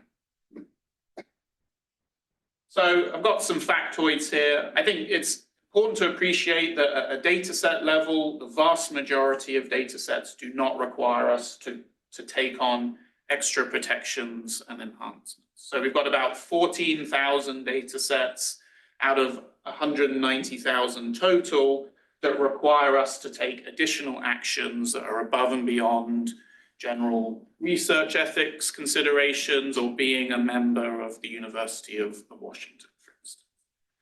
And we've got 3 main flavors of those kind of obligations. There's legal contracts and documents through data use agreements, where there's stipulations on who can use it or what kind of use cases those individuals can and can't pursue. We have informal kinds of agreements where collaborators have facilitated access but requested that certain constraints happen to that. So by virtue of having these data use agreement pieces, we can also manage all of those ad hoc requests that are done informally in a consistent manner. And then also there's data that's available that contains personal identifiers where we want people to constructively and intentionally engage with that data rather than just ingest it and process it without thinking about the implications of how they're using data that may contain a date of birth and a county of residence, for instance. And I think one of the main reasons why this is a renewed focus is with the widespread AI technology rollout. That represents a completely different scale of access that we need to address. And so revisiting our current foundations is a necessary prerequisite for dealing with this topic going forwards with AI in mind. So one of the things that we've done is members of my team, the data services specialists and the data services manager, have been transcribing metadata from the data use agreements that previously existed in PDFs. And we've now got a centralized database that allows us to track different features of regulation that we want to enact, and also more widely surfaces that away from PDFs that were kind of hidden away in specific folders and you had to know exactly where to look. And instead, all internal IHME users can see what those obligations are themselves. They don't need to ask someone to go consult those legal documents on their behalf necessarily. So on the left-hand side, we've got some US vital statistics data.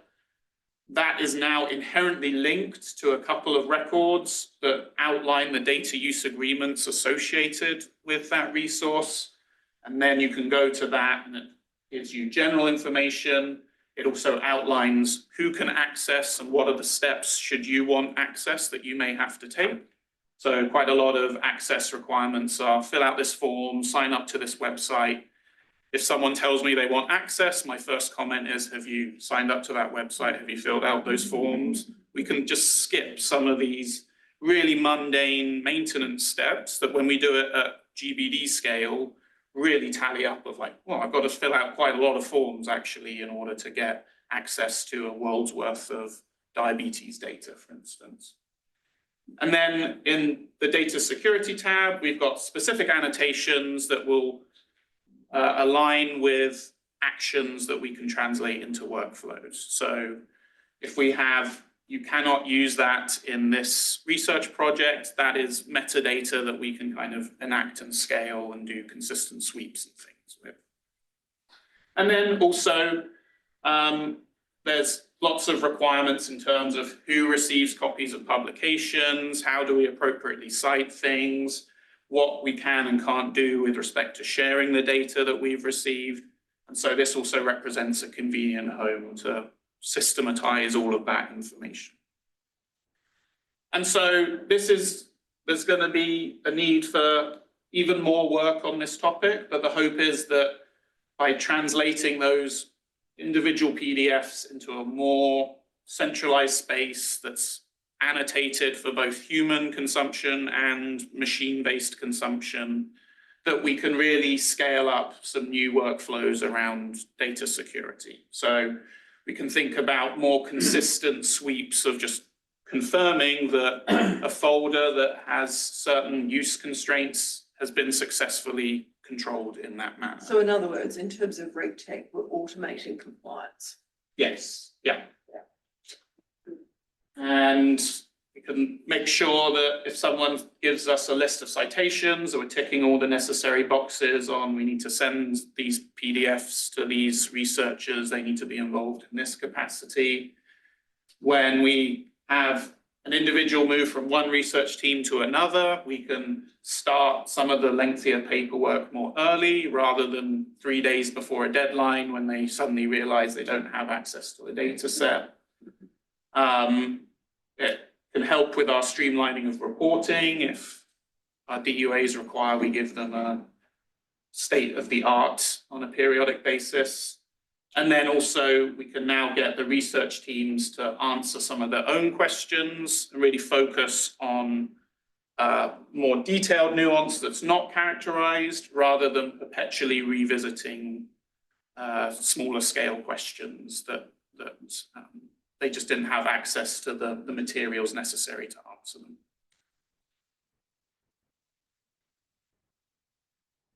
Thank you. Thank you. On the first, on the earlier one, on the secure analytics to respond to the data sovereignty, it's really excellent and, but is it limited to patient level data or could it be for other data like DHS or others? No, we could use it, it was built for the patient level data, but it could be used on surveys or and it could even be used on tabulated data if we wanted to deploy that.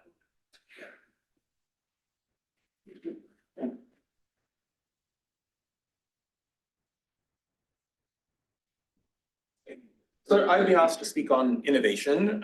In 10 minutes, I'm not going to cover all of the innovation that we're And it's actually doing at taking IHME. 2 minutes till coffee, so. Okay.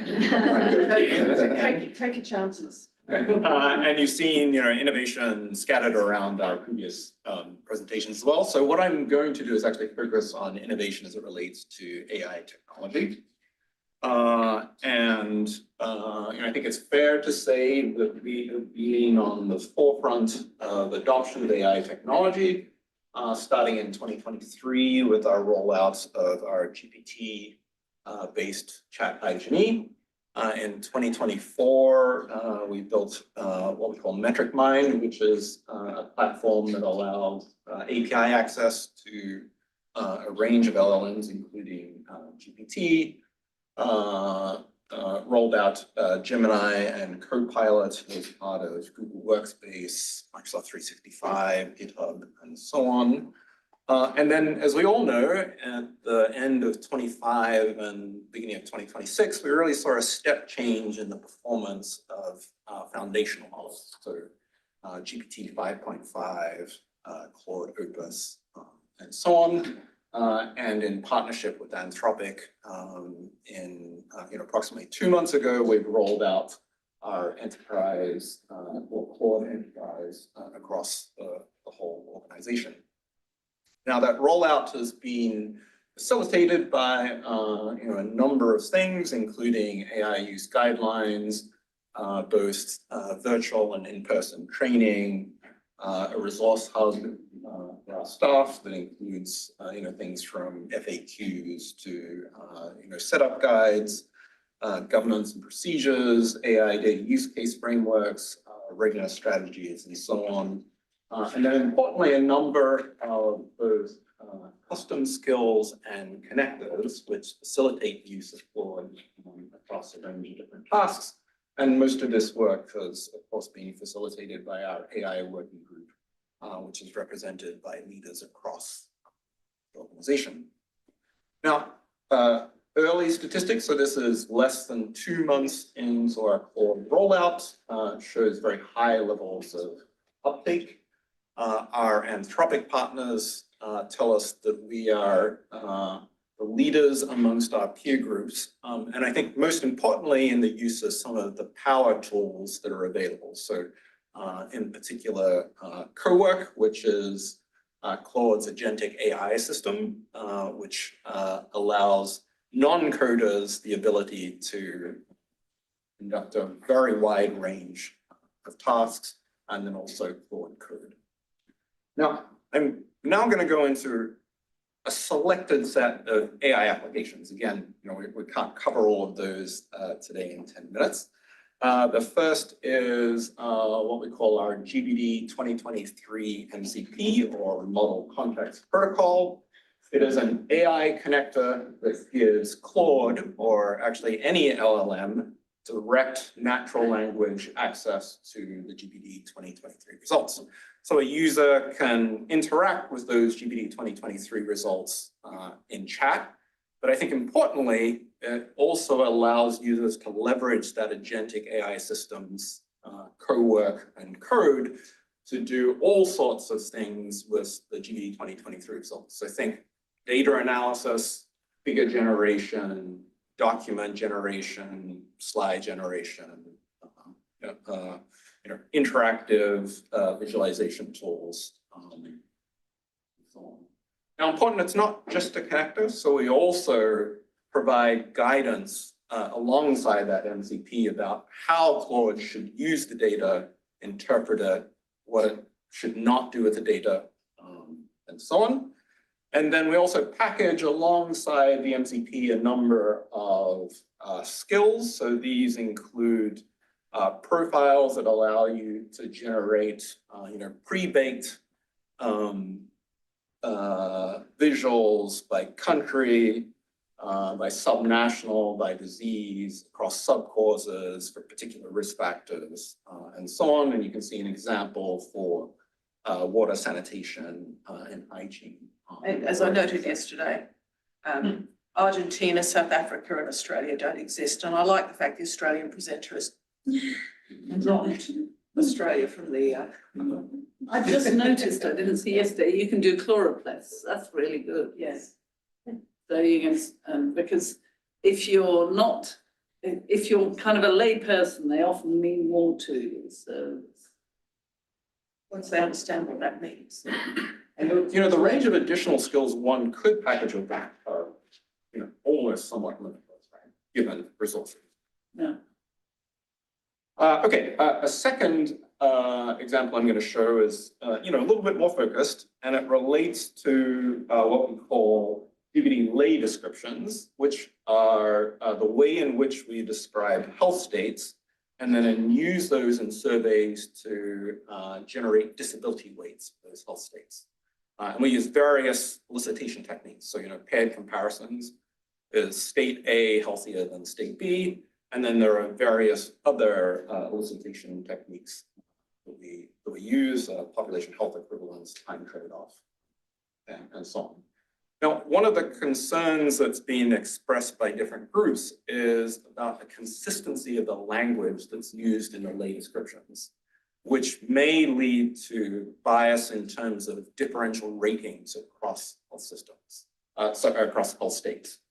And then since GBD 2010, we also have a proliferation of new causes for which we want to generate new lay descriptions for.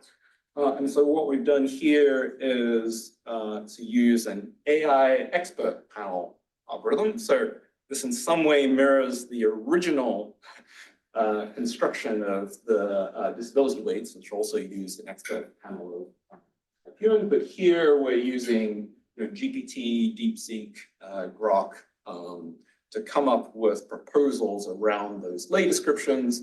We then use Claude as the think about it as the chair or adjudicator of that panel that considers the several proposals, selects one, and then also ensures consistency of the language description across the different. Is it limited to selecting one? It can't select elements of each proposal?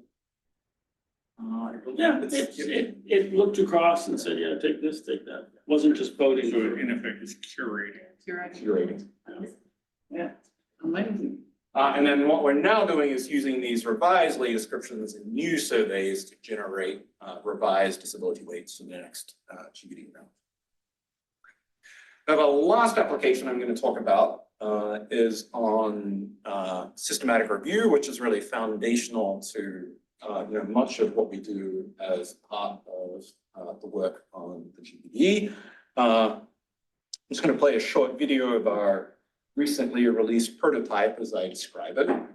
So this is an AI-assisted systematic review, which takes the results of a search strategy that you've conducted in PubMed, for example. So, you run a keyword search, it comes up with a list of potential candidate articles.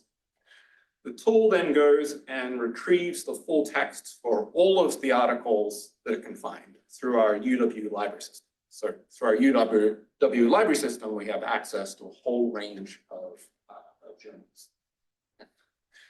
The tool then evaluates each of those articles using the full text, the title, and the abstract against a set of inclusion and exclusion criteria, which are provided by the user. It annotates the full text to say, here's where I got the information from, and gives you a probability of inclusion of that article based on the inclusion and exclusion criteria.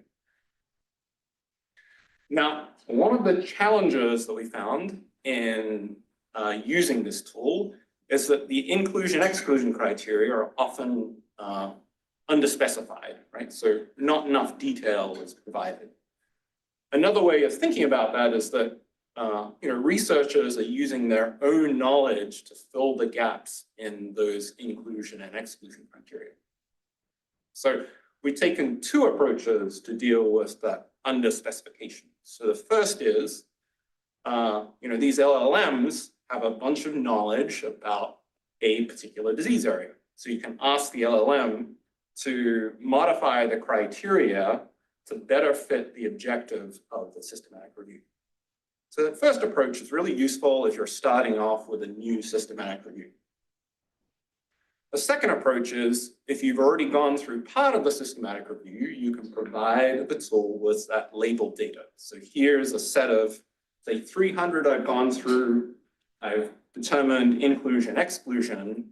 The LLM can look at each of those 300 and then modify the inclusion, exclusion criteria to get a better discrimination of what to include, what to exclude.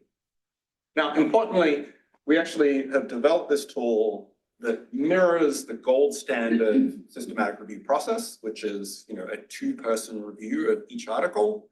Instead of two people, we use Claude as one agent, GPT as a second agent. And then we can also have a third agent to do the adjudication. Right? Do So the agents know that the others are doing the people? No. They're kept in ignorance about the presence of the other entities. Yeah, there is some research to say they know and they're being monitored. They know? now, because we have label data, so we've done a bunch of systematic reviews, we can actually assess how well the system performs objectively. Right? Now, to date, we've been using an off-the-shelf package to help on systematic reviews. It's called Distilla SR. It's also an AI-based approach. You go through a certain number, modifies, re-ranks the articles, and then you kind of go through the remainder. But let me just skip to performance comparison. So here's what we call the receiver operator characteristic curve. It plots the true positive rate on the y-axis against the false positive rate on the x-axis. Impressive. A perfect instrument is a right angle, right? So 100% true positive rate, 0 false positive rate. The blue line is our new dual pipeline approach. You can see it's almost perfect. So we're getting an area under the curve of more than 99%. The orange is the off-the-shelf package, which is still RSI. So prototype, we're going through additional testing. There's other ways we're considering in terms of improving performance. To note, we are just working on the middle part of the systematic review, which is you have a list of candidate articles, you're evaluating inclusion, exclusion. We believe we can do the data extraction part as well, so the end of the review, and then also the beginning of the review process, the search strategy. So the idea is to build the system out, end. So how did you determine the truth? So the truth is based on reviews that we've already done before by humans. Are you assuming that humans are better than the? Well, what's very interesting is we have, when we've done the evaluations, we've actually identified cases in which there's probably misclassification. Yeah. So what we have had to do is we do a first pass, we flag articles that are potentially misclassified, we re-review those, update the labeling, and then we can reassess performance. So where does this? In terms of application, we probably want to then apply this on all the reviews that we've done in the past to identify those misclassified. Where does this put us on publication? Because it's an AI process. To be negotiated. And yet it's better than humans. Yeah.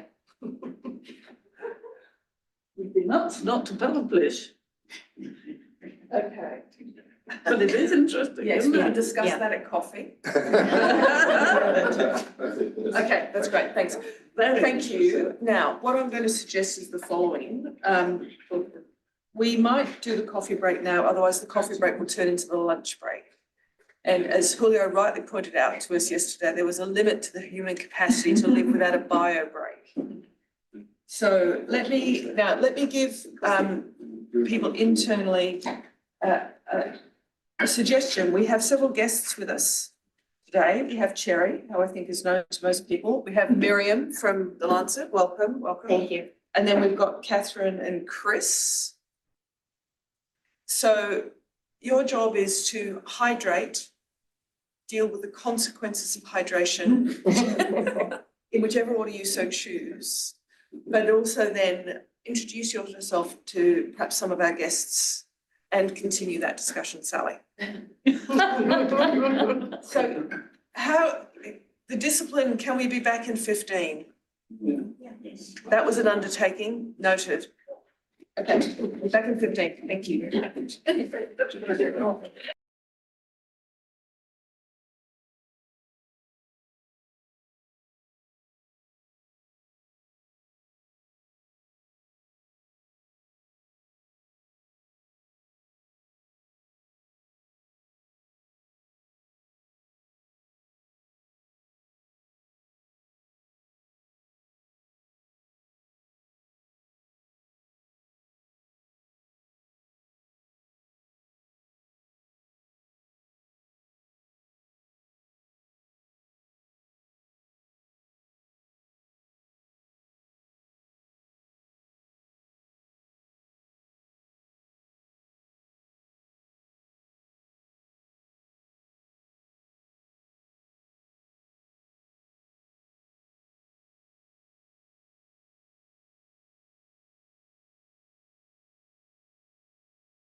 I mean, normally, I'm with you, I would have had 6 by now anyway, in a normal morning, let alone when I'm just.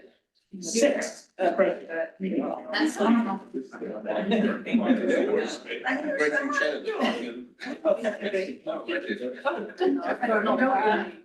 You actually need the US military. Ah. No, you do. It's not gonna be very often. Asymmetric here for you as well. All right, we're back. Some people are struggling, jet lag. No. Yeah. What's my timer? As reasonable as necessary and no more. All right, here we go. So slightly different topic now. We're gonna move more from the research topics on to talk about partnerships with humans, collaboration, and a new fellowship program. Just very quickly, I want to start by noting that this year we launched the GBD Research Center at the National University of Singapore, NUS. So it's the NUS IHME GBD Research Center. We're very fortunate to have with us today Professor Marie Ng, who's the director of the center and who made it all happen. It is super exciting that NUS has invested and committed to at least 5 years, though so far it's going so well that I would predict that it's gonna be around for a very long time. Marie's doing a phenomenal job of creating a regional hub, not just for the countries in the ASEAN region, but all over Asia, and also collaborating and setting up great partnerships with the WHO WIPRO regional office, and other ministries of health in the region. So this is a very exciting development for us, and thank you, Marie, for getting us to this point. Adjacent with the launch, because Marie was organizing such a big event, we took advantage of it and also hosted a regional workshop. It was a 4-day workshop that was attended by many individuals from ministries of health, from Singapore and other countries, and also people actually flew in from all over the region and spent 4 days with the faculty that were shared between IHME and NUS. And it was a huge success. Moving right along to a very different topic, in December, Julio and Chris, who are both here, launched a new commission on health system performance assessment.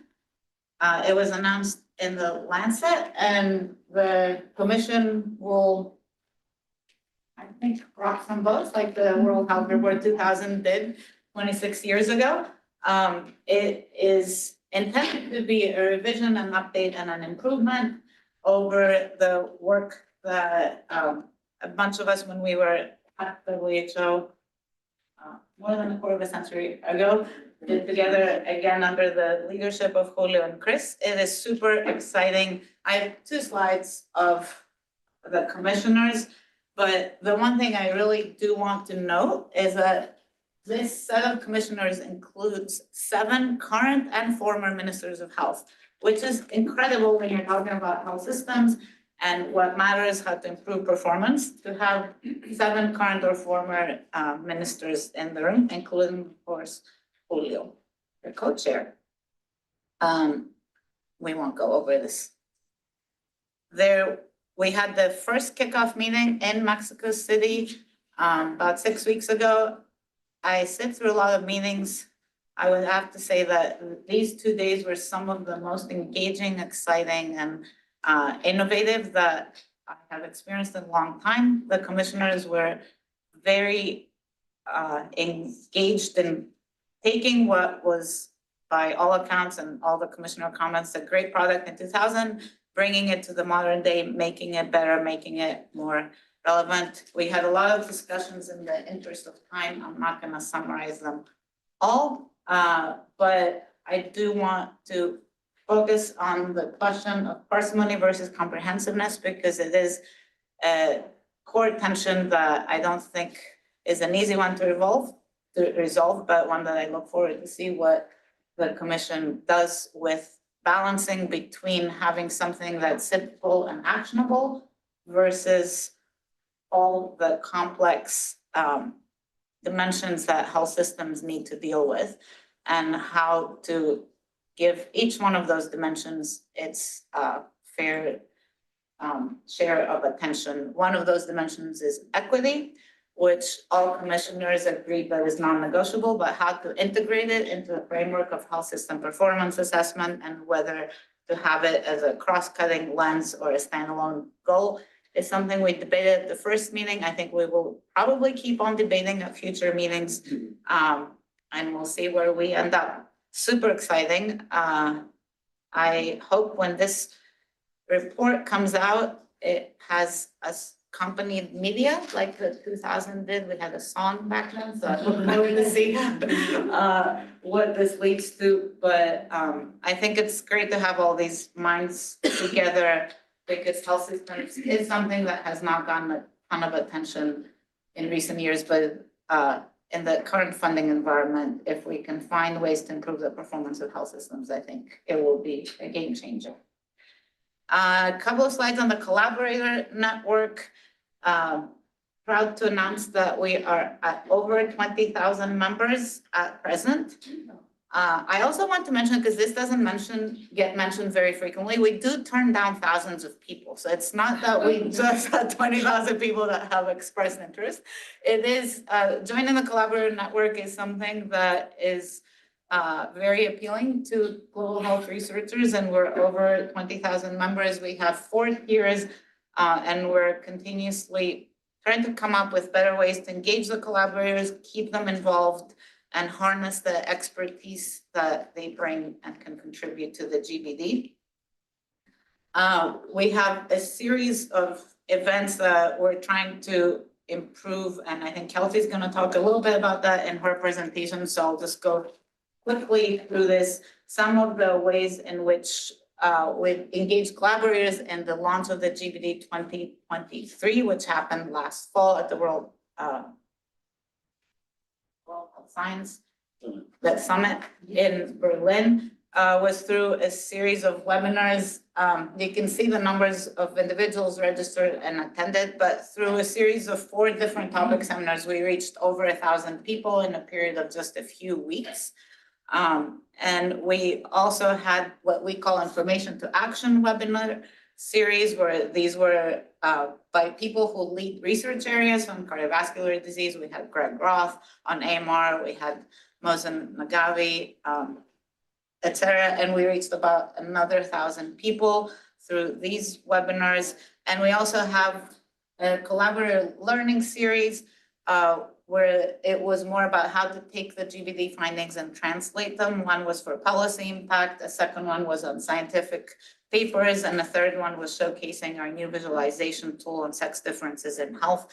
So these are ways in which we can reach a lot of people around the world. We host them at different times of the day and different days of the week to allow all the regions to have a reasonable time at which they can participate. And we're planning to have a more regular cadence of those throughout the year, change up the topics, change up the presenters, and spread the results of the GBD even more effectively. We also get into a lot of detail with our countries where we have networks, because we produce results at the subnational level. And there, sometimes the webinars happen in the local language to allow the local collaborators to participate more extensively. So we have a lot of those, and in the last year, we had about 1,000 participants across those as well. And then finally, a word on the GBD Fellowship, which is a new program that we're launching this year. It is a postdoctoral fellowship that will start in September. For the inaugural cohort, we had over 1,000 applications, which is just an indication of how much demand there is for training in health metrics. We made 7 offers. We're starting small. We're gonna, over the next few years, try to improve the quality of the applications to get even higher caliber people and grow the cohort over time. But very exciting to be launching this program this fall. It's going to be an immersive, full-on experience across multiple areas of our global public goods. So a lot of projects on the GBD, on forecasting, on resource tracking.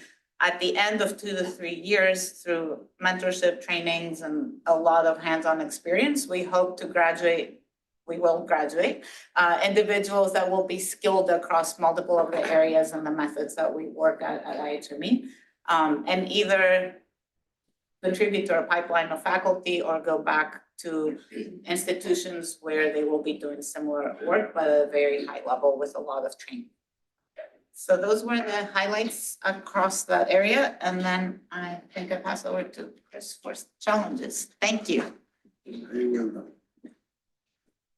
Okay, we have, in the documents you will have seen, we have a series of challenges, and I'll just run through these on the slide.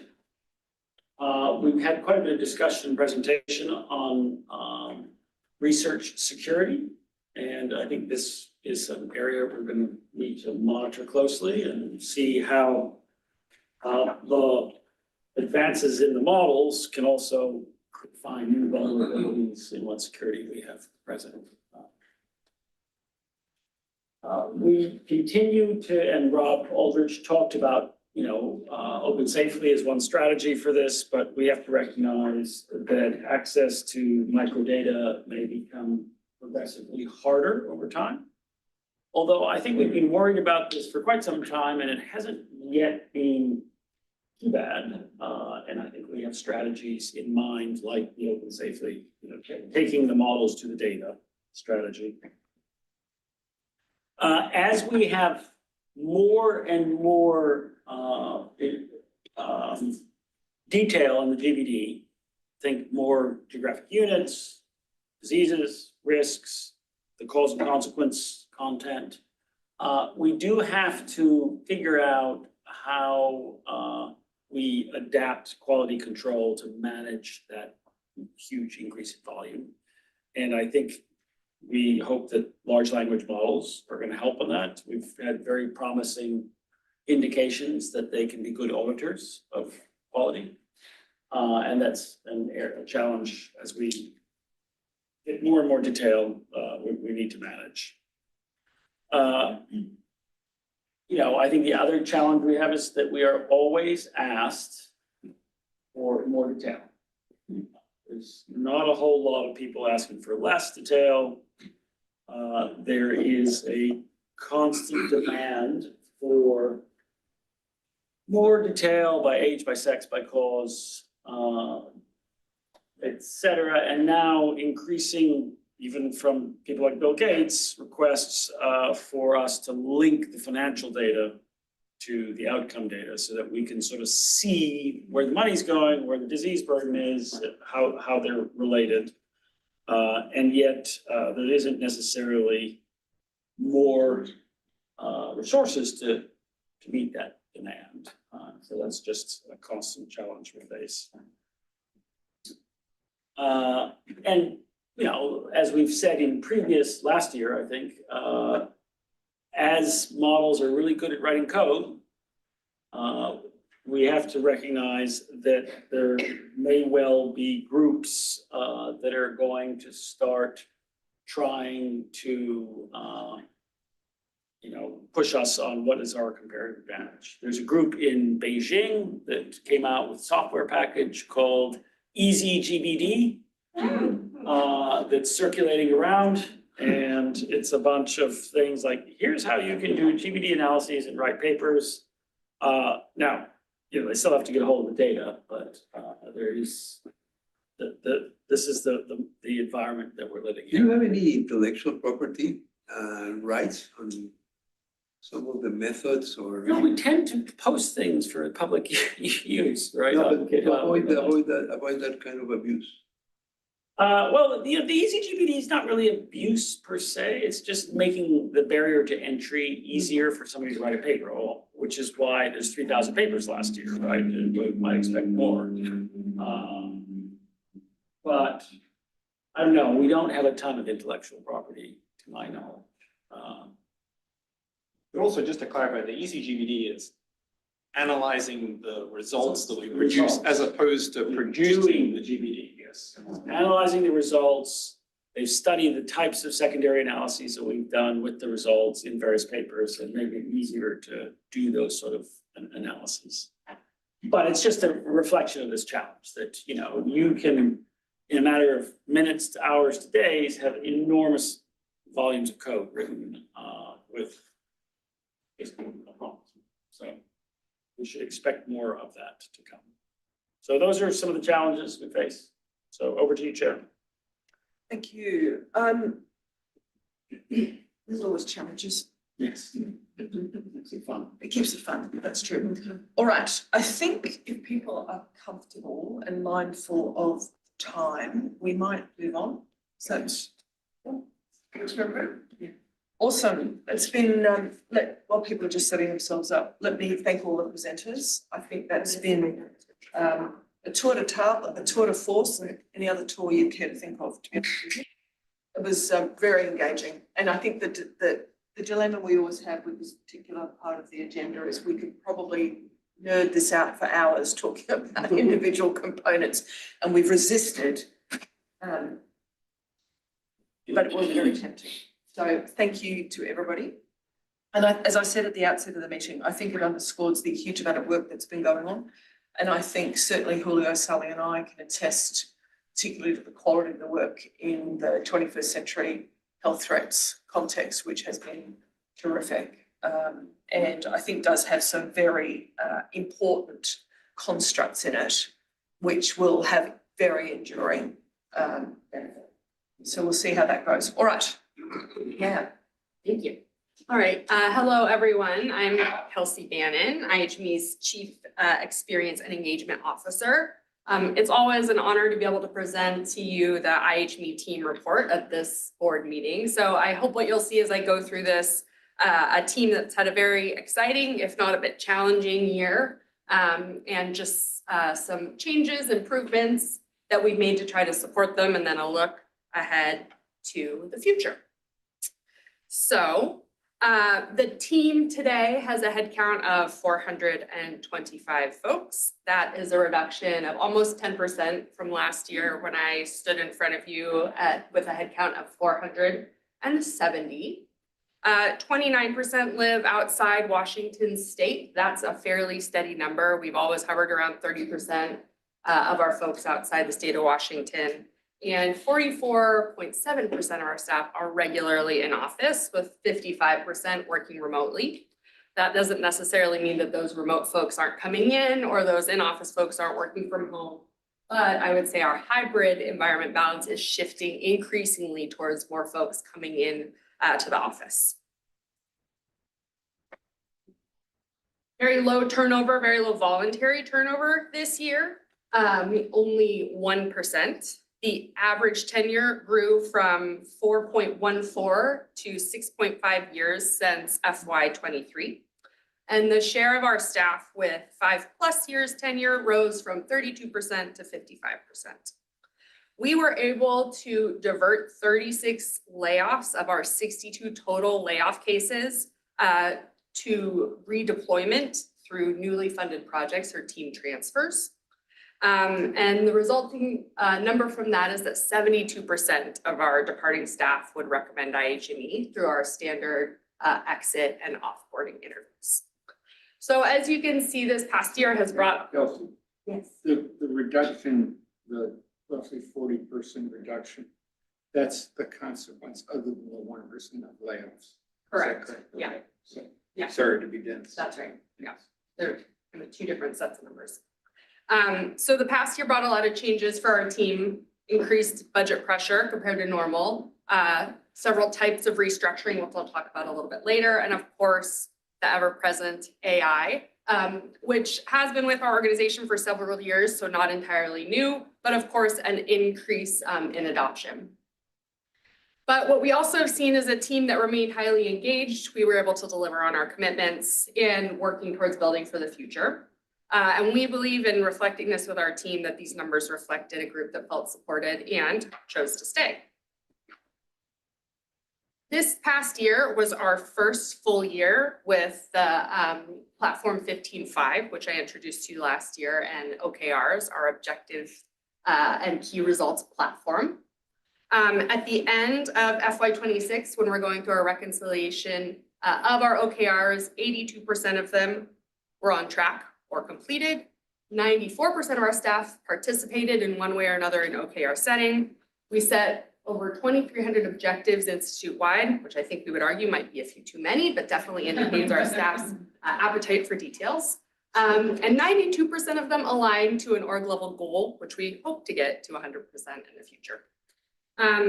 What they meant for IHME was that we had 1,700 individual contributors owning an objective. So there were direct objectives tied one-to-one to individuals. So an increased sense of responsibility and ownership over our work, but also with clear visibility and roll-up into how that impacted the organization and thusly the mission. It helped us with a shared language across all of our teams. We were able to show better transparency into our objectives, results, and goals, and the trade-offs did become clearer. I wouldn't say it resulted in less work. It probably resulted in a bit more. But what our team really reflected back was that it was really helpful to be able to see within this platform the way that their key results down at the lowest level, the most granular and individual level, tied up into the organization's overall goals.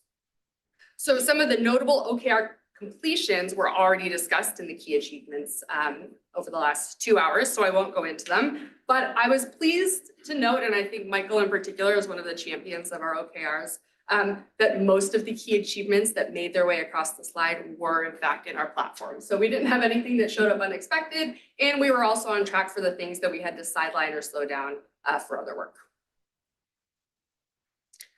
So a little bit more about how the platform works. It works in almost a waterfall fashion, and it strives to give every staff member visibility into how their work connects to an organizational goal. So the process that we go through on an annual basis, again, we just finished this year's, is we set organizational OKRs that then translate down to our teams. From our teams, we translate those down into individual ones. And at that same time, we're able to complete our peer reviews, our self-assessment, and our manager assessment, reflecting on the year in review. So the annual review cycle, which we're going through right now, great timing with the board meeting. I know everyone really appreciated doing all their peer and self-assessments in the middle of board preparation, but it really forces you to focus on what you've accomplished if you want to put a silver lining in it. It's been a great way, I think, for folks to trace their work back to the mission during this important time of the year. And there's AI-enabled tools within 15.5 and then other opportunities that are available for our staff to help review and drafting and goal articulation.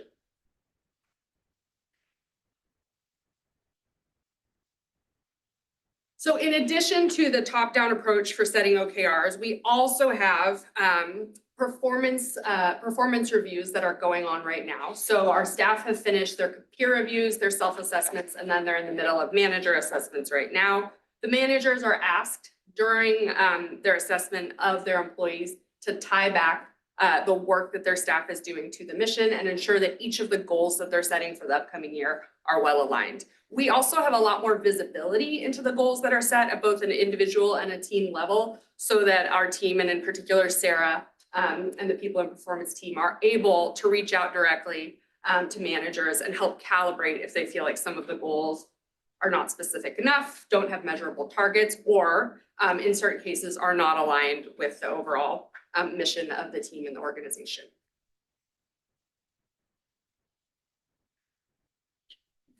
We've talked a lot about AI, so I'm gonna go through these a little bit more quickly. Just a note to say that there were many teams from the AI working group with leadership represented across the organization that were helping support the implementation and integration of AI at IHME. Through our surveys and data collection, we were able to prepare trainings, we were able to prepare office hours, documentation, and very IHME specific tools so that our staff were able to adopt the tools with confidence. In particular, they were very interested in data governance rules, which David talked about a little bit. IHME specific role-based training, guidance on verifying and vetting outputs is a persistent challenge that we're working to support staff with. And we also spent a lot of time in various forums discussing and acknowledging the concerns of the staff. And while we didn't necessarily have answers and likely won't for a while, trying very hard to be upfront and transparent with them about the challenges and giving them places to find answers to their questions. AI adoption at IHME was a technical and cultural change management exercise. So not only did we work with several other teams on the technical enablement of AI, but we also worked on cultural change management. What was very helpful for this project was remembering the group that worked together to actually roll out 15.5, where we underwent a similar exercise a year and a half ago, facilitating not only the technical enablement of the platform, but then also the change that came along with an online and linked systems for OKRs and performance assessments. Similar to that experience, we also collected a lot of data both before, during, and after, and then continue to monitor how well AI adoption is going. And we have many plans for the future to continue even more specific staff support and bringing up iterations of problems and new innovations to implement within our ongoing work. I wanted to take a moment to explain our new team, the new team that Emanuela and I are leading, which was formed in March of 2026. The reason why I bring this together, or I highlight this here, is I'm trying to indicate the resourcefulness of a slightly contracting organization where we were able to find synergies and complementary opportunities across 3 different teams that had worked together in different ways in the past, but now are brought together in a way that we can all help support several different programs together. So the people and performance team still is a part of the former organizational development and training team, but we brought on the global engagement and outreach team as well under the leadership of Megan Mooney, who's currently on family leave. And then our learning and development team has been combined with the content and design team, all in all creating a team that's designed to help support IHME's people and our external stakeholders to help IHME further its mission. The reason why we did this, and I think this is an example that we're going to use going forward for future thoughts about structuring the organization, is seeing the work that we've been doing separately and then finding the synergies of how they could overlap and then come together. So what we saw was that we had one of our teams that was really working very closely on developing systems solely for IHME staff. So workforce systems, internal training systems, communications. We had another team that was focusing quite a bit on GBD collaborators, the network, events, and dissemination. And then another team that was working on our website communications, some external training outreaches, and just some overlap that seemed like it might be a good idea to think about how to bring them together. So what we did was we talked about how we could bring together several different pieces of collateral and work streams so that we were able to bridge into one collaborative team. We found less duplication in this new effort. We were able to create assets across stakeholder groups. So a training that was very useful to our IHME staff and verifying outputs was actually useful to the collaborator networks as well. I mentioned our GBD Writing Center, which was initially developed for our collaborators, but actually being quite useful for our internal staff.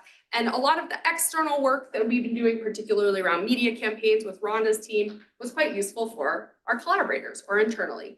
So those types of synergies have been useful and exciting to discover over the last few months. As I mentioned, we only formed a few months ago, but it's an exciting pattern, I think, and a trend we're hoping to continue in the future when we look around the organization for other ways we can help think about new ways to work together.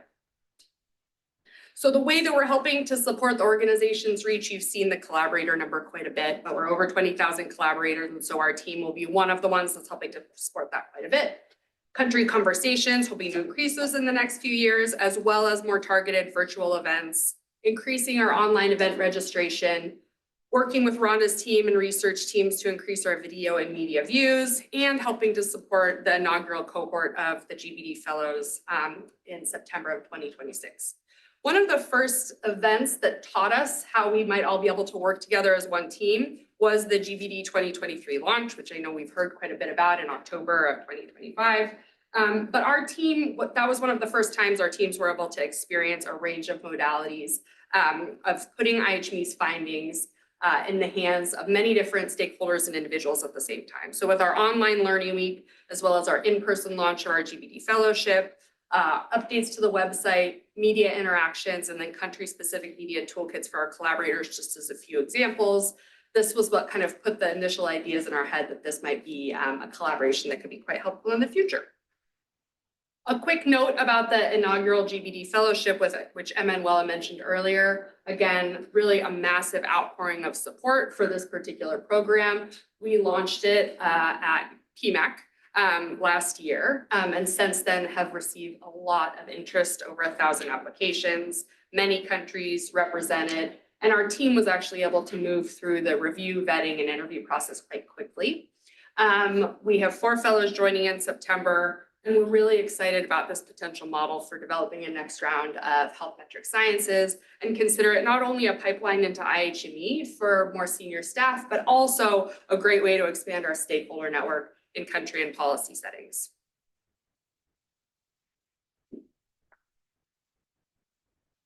So looking forward to the next year, we're really excited to help support our team in expanding how we're doing training and engagement and using our technology and better systems for more strategic outreach. Our 3 teams are going to work very closely together to continue to provide the level of service and support to IHME that you're used to receiving, and in addition, expanding our network to help other groups as well. We're looking forward to building an online platform that expands on IHME's website to include AI-enabled systems to allow our collaborators, the public, media, and our staff to interact with our tools, data, visualizations in newer ways. And then refining our engagement strategies so that we're able to interact with the collaborator network in a more cohesive and strategic way. I think that is all I'm going to do for now, because I know we're a little bit over time, but if there's questions, I'd be happy to answer them. Thank you, very comprehensive. Any questions? Well done. Every question answered. Excellent. Very good. Yeah, terrific. That's great, thank you. Alrighty, let's move along. Have we got a video of Peter?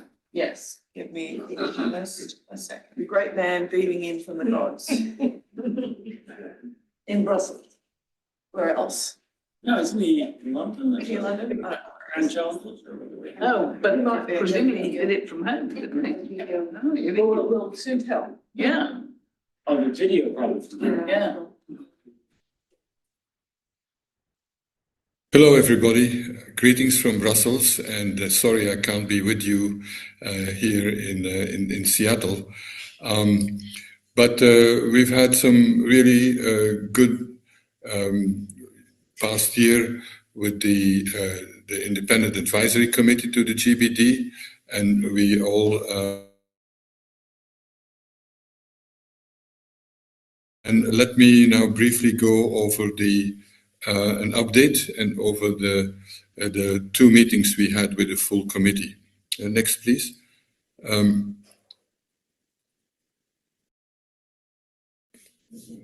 So we had a meeting in October in Japan, and traditionally in October, November, we're meeting in a country where there is some intense collaboration or perspective for use of the GBD. And I was then in Tokyo, and I'll come back to that later. And last month we met in London. We also completed a so-called deep dive review on the HIV, on the IHME disease expenditure program, and we're actively involved in an external review of the new grant for the foundation.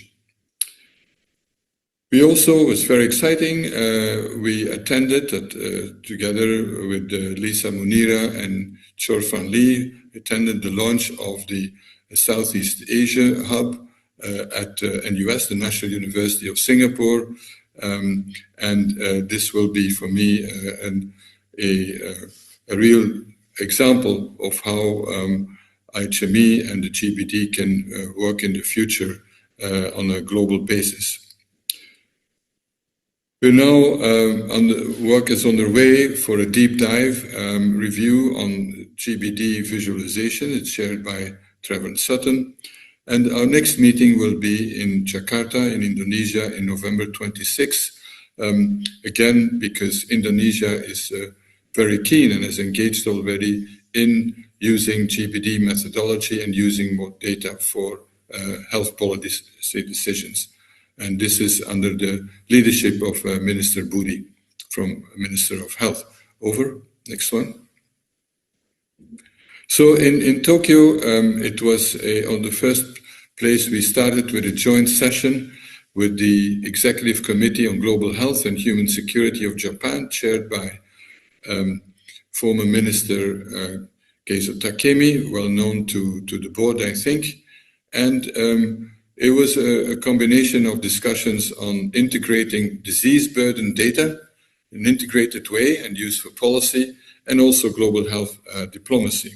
We had roundtables with policymakers, academics, and there was a high-level reception with national Diet members, which was very well attended by members of the Diet, so the national parliament, and making sure that there's good visibility for GBD, but also for the use of data for health policy decisions.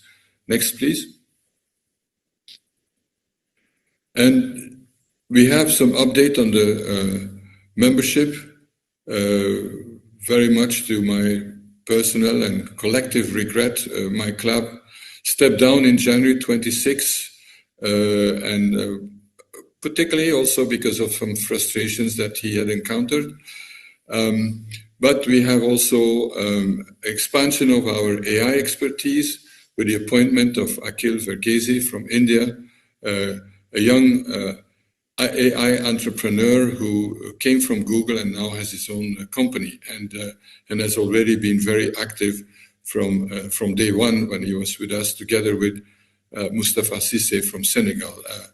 Similarly, Google background, but starting their own company. We will also obviously review our leadership as we usually do, and particularly in keeping in mind the new grant. And our current grant, by the way, ends in about a year from now. Next one. The main recommendations of the Tokyo meeting was that we had some discussions both in Tokyo and in London about an explosion of a tsunami, actually, of publications that are linked to the GBD but are not coming out of IHME or the close partners. And it's often published in so-called paper mills, I mean, journals of, let's say, not purely scientific standards. And but there's no way we felt that you can ban that, but there should be a system for explicit branding of IHME's GBD publications to differentiate them from those outside of the network. We reaffirmed the position that a 3-year cycle is sufficient for the comprehensive GBD update in terms of impact on policy, except of course when there are, there's an epidemic, let's say a new COVID or whatever. Also, we had some good discussions on systematically including subnational estimates, as been done already very successfully and for quite a while for larger countries, but now to do it as a real part of the standard approach. And also to adopt a star rating system on the quality of data and estimates. We're very happy with the star rating system that was introduced following discussions at the IEC on risk factors and so on, but we also feel that the quality of data is of very uneven standards, and that has an impact on the quality of the estimates, obviously. Next one. Lots of discussions, both in Tokyo and in London, obviously on AI, not a surprise, and we welcome the fact that IHME is embracing the use of AI for its estimates for coding and so on, but also the identified GBD for the use of policy, so a survey that is done. Taken over by events now, but in Tokyo we strongly recommended an institutional partnership, which has happened in the meantime. I'll come back to that, as you know. Then also a clear strategy for recruiting and retaining AI talent, because it's even with AI, you need people to do it. That is something that was also happening. And something that has been coming up several years now, and we will come back to that until it is accepted and that the rules have been adopted to the real world today. And that is the importance of the incorporation of alternative data sources, not only the traditional sources of data, and particularly where they're no longer available, like the demographic health survey data are no longer available in many countries, and alternatives are needed. Next slide.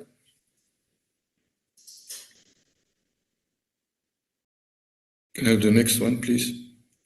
Yes. We had a deep dive on the very exciting disease expenditure program, which we feel is an important addition and complement to the disease burden estimates and all that. So we welcome it very highly. We believe it's become essential, and it has become the standard in this field. But we also feel that subsequent analysis should consider comparing countries with similar health systems, development stages, and regional contexts, so that you don't compare apples and pears on a global level. So that's, and it's a challenge. Nobody has the exact solution for this issue, but that'll be very important for the future. And that in itself is going to be a very important way of assessing health systems, as is also going to be done in the Lancet Commission that Chris has launched. Also recommending, as usual, for everything that the IHME is doing, to involve countries, policymakers, whenever, from the start, and use data generated in country to enhance ownership of it. We also think that scenarios and modeling tools that demonstrate change in outcomes when independent variables are changed would be very useful for policymakers. And also in terms of the health system efficiencies, which personally I'm very excited about that work, but it's only the beginning, we feel. So try to assess what are the independent contribution of factors that are associated with inefficiency or efficiency, and that are then actionable by policymakers. Otherwise, it's just an academic description. It has to be actionable. Next one. So last month we met in London, and here at some point the GBD had resources. The Ministry, Department of Health was really engaging and putting resources in that. That has gone down, unfortunately, tremendously. So that was a big disappointment. And so what we suggested is that the GBD team in the government really partners with several UK universities which have strong modeling capacity, probably some of the best in the world. So that's the way to save it, because at the local level, the GBD is used, but there's frustration that from the central level, the commitment seems to have gone down tremendously since the time, Sally, that you were Chief Medical Officer. We also endorsed the new approaches to admission to the collaborator network, which managing it is a real challenge, but it's also a huge asset. But we also say that there should be a better proportionate geographic representation. Some countries are disproportionately, represented, like Iran, where there is no scientific reason for that. So we need to make sure that that's representing of what's going on in the world in terms of activities, but also disease burden. We unanimously support the median household consumption as a covariate, as a model covariate. And again, I think it's an example of how the GBD is also being innovating in areas that are not strictly narrowly health focused. And that is a contribution, I would say, to the whole area of development and economics. A lot of discussions on the climate and health, and we just recommend to further engage with the climatologist community. It's not always easy because it's often a matter also of feelings rather than of data, but it's important to keep that connection.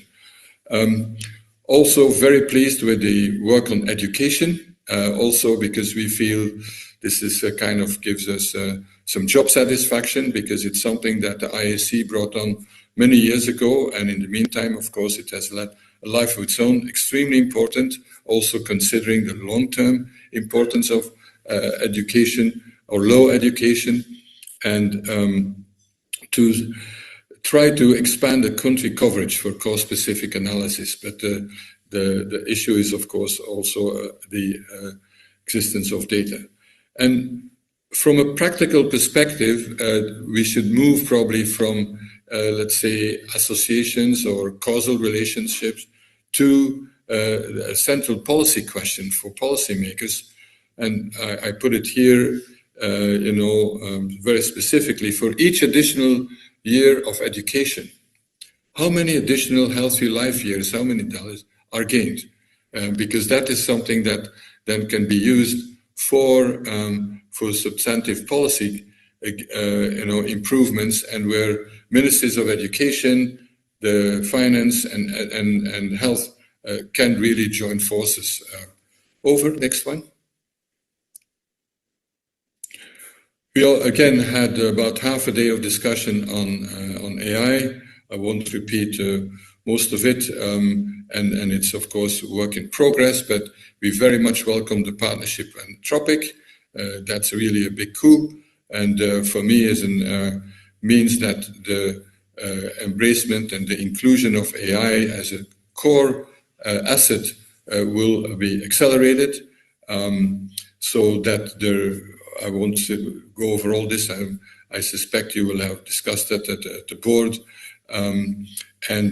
But one point we said is that, particularly after initial phase, to open up the curriculum and training resources for the AI fellowships to the partners also and collaborators, because not everybody has the chance, the luck to have access to this total AI innovation. And we need to elevate the whole community at that level. That also will be achieved in IHME. And something that is not purely AI, but AI will play a role, is that we feel strongly now that there's a need for a longer-term strategy for what we call a coherent data architecture. So an integrated vision starting from the data collection, data estimation, even if we fully accept and acknowledge that the data collection and the surveillance and all that is not something that IHME is responsible for and in charge, but how to influence that and how to work with people and institutions who are dealing with that. And finally, also an exciting new development, new acronym. I must say, far too many acronyms, but still, the comorbidity, CUMA, and analysis, and we fully supportive, but we also recommend now that the next step is to develop a number of use cases with other conditions, other diseases, to assess what difference the new approach makes with the current, way of working. Next one. Or is this the last one? Yeah. Okay. So what finally, I would like to say that we are also excited and been thinking about the longer-term role of the IAC, if at all, with the new grant by the Gates Foundation and the new approach, and how that we can be the most useful or no longer. So that's a discussion that we hope to have over the next few months, and we can put on the table then in Jakarta in November. Thank you very much.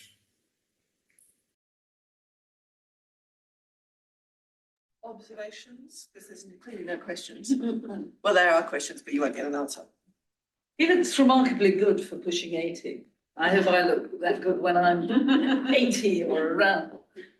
What I thought was really interesting was how much overlap there is with the business of this board.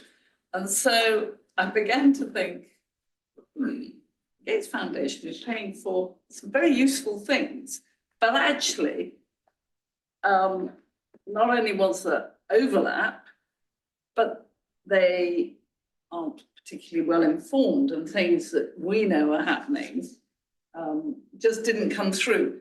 So that was my first thing, the overlap with the board. The second was, it seems to be an extraordinary, I was told they were looking at GBD, but it seems to me GBD has become synonymous in their minds with IHME. And I wondered about that because it seemed broad and rather unlinked. I was interested that they're totally supportive. So I wondered where the challenge was. Because we want advice and or challenge or both. And I didn't feel that we got much. So if I was the Gates Foundation, I'd think, yes, they've got an important role.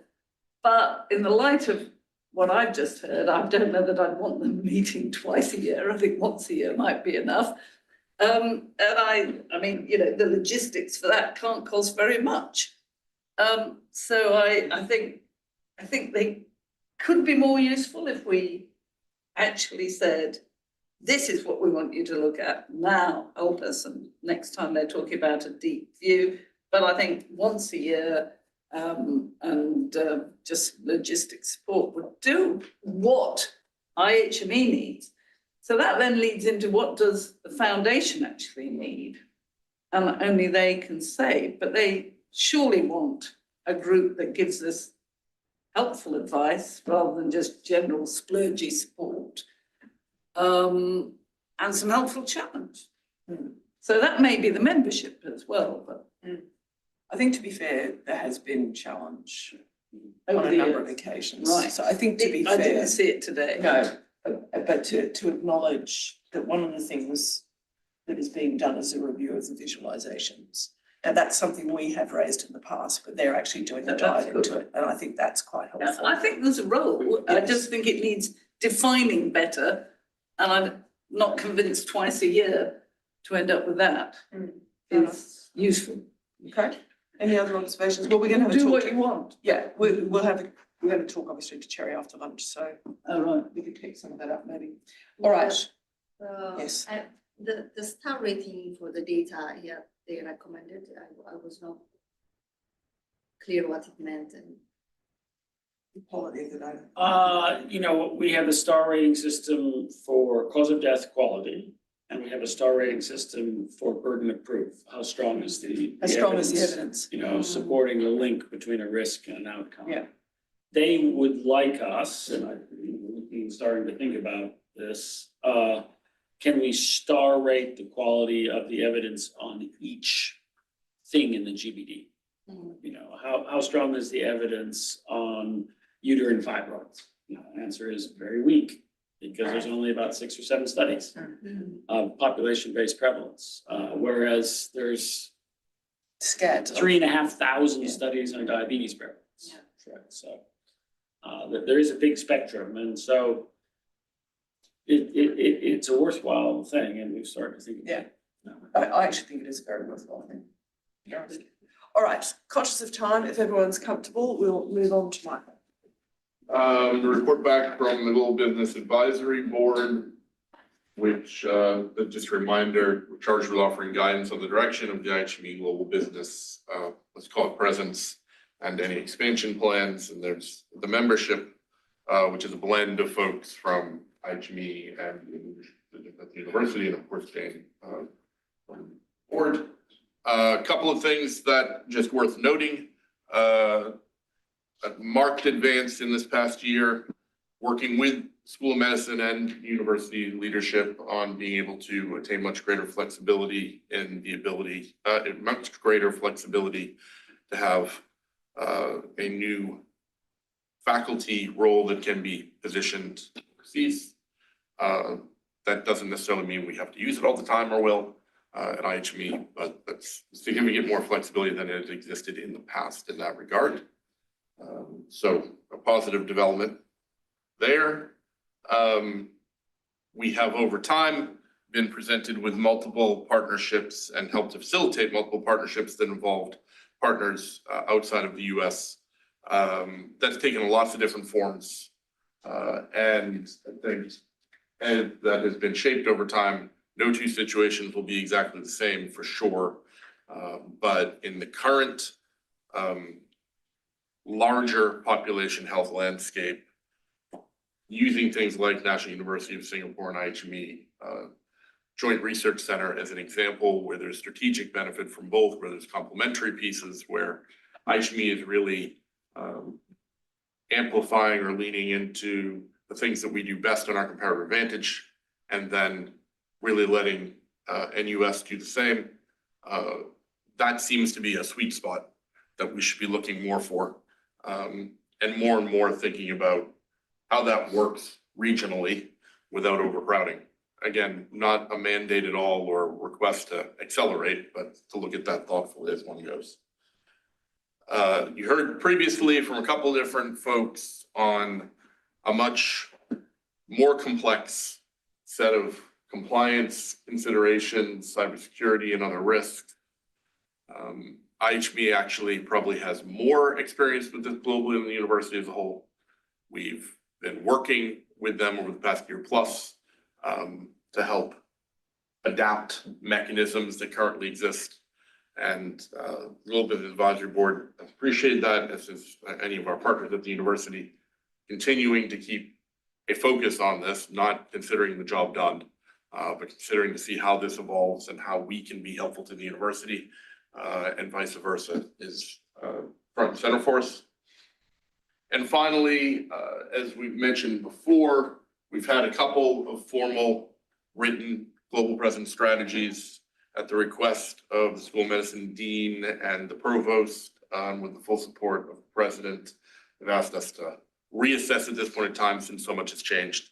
We have, with consultation with a variety of board members and leadership at IHME and others, sort of the idea of what we want to summarize in a short document that does that, and we will prepare that and talk it back with the executive committee of the board.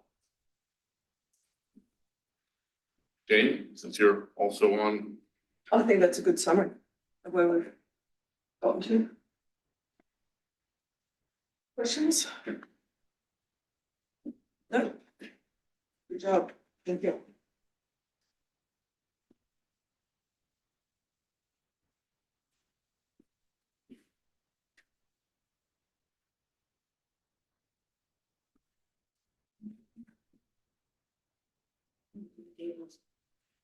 Now the priority for board members in particular. Chris is now going to take us through the key objectives for the next fiscal year. You will recall this is the one thing that we then have to take a resolution in relation to as part of this, the formal part of the meeting. Yep. Just a reminder that our vision, mission, and major strategies remain unchanged. And you'll see that in the documentation. And on to a topic that we discussed at the last board retreat, I believe, if not board meeting, on the language around our comparative advantage. And I'm not going to read this out loud. I'll let you read it. This has been trying to craft where IHME brings value. And this is our latest effort at the. So we have been talking about calling it the collaborator community rather than network. Yes. We had some good discussion discussions yesterday about that. Okay, some general budget information here. So for FY 27, remember our fiscal year starts July 1. We have here 3 lines. The blue line is well, 4 actually, 2 lines and 2 bars. The blue line is the head count where is money in hand. And the dashed blue line is the expected head count if the the GPG 3 gets signed and funded. So on that scenario, the dashed blue, we would be just down somewhat from this year. The bars are the annual expenses. Again, Michael, I believe it's the same as the blue line. Yeah. So solid orange is grants in hand. And then the shaded area is if the GPG 3 gets signed in July. In which case we would be running at about the same level as FY 25 and 26. The distribution here of funding of the in-hand column versus what's labeled here as target, and gives you the breakdown between them by personnel, travel. So as you know in the past, our overwhelmingly dominant spend is people and computers. Okay, the objectives that you've seen in the document. So we have a first objective is around our standardized methods. And so the priorities that we have for the coming year, there's quite a long list here. I don't think I'll read them out. A number of them are the continuation of innovation streams that we started. So for example, rounding out the DISMOD AT transition, some of the pipeline improvements that you've heard about from Rob already on cancer data, a number of the extensions of OneMod. So not only have we done it for all-cause mortality, cause-specific, but we are planning to replace one of our workhorse tools called spatiotemporal Gaussian process progression, STGPR, with OneMod. So we'll have a sort of unified template for some of our main analytic tools. Also, we want to test out switching what is called the GK model in forecasting, which is the Gerosi-King model, as in Gary King from Harvard, and Federico Gerosi, which we funded them to do back in the days when some of us were at WHO. So it's a long-standing modeling strategy. And we think we can probably do a better job on a number of fronts with switching over to a OneMod version of that. There is the cost and consequence rollout that Caitlin talked about, and being able to produce more for the amenable burden type analysis scenarios in a more efficient way across many more of the drivers that are in the framework. And then we've started and seen some of this, but to have more differentiation of relative risk for non-fatal morbidity versus mortality, and a full rollout of the cause and consequence and the KUMA strategies that we've talked about.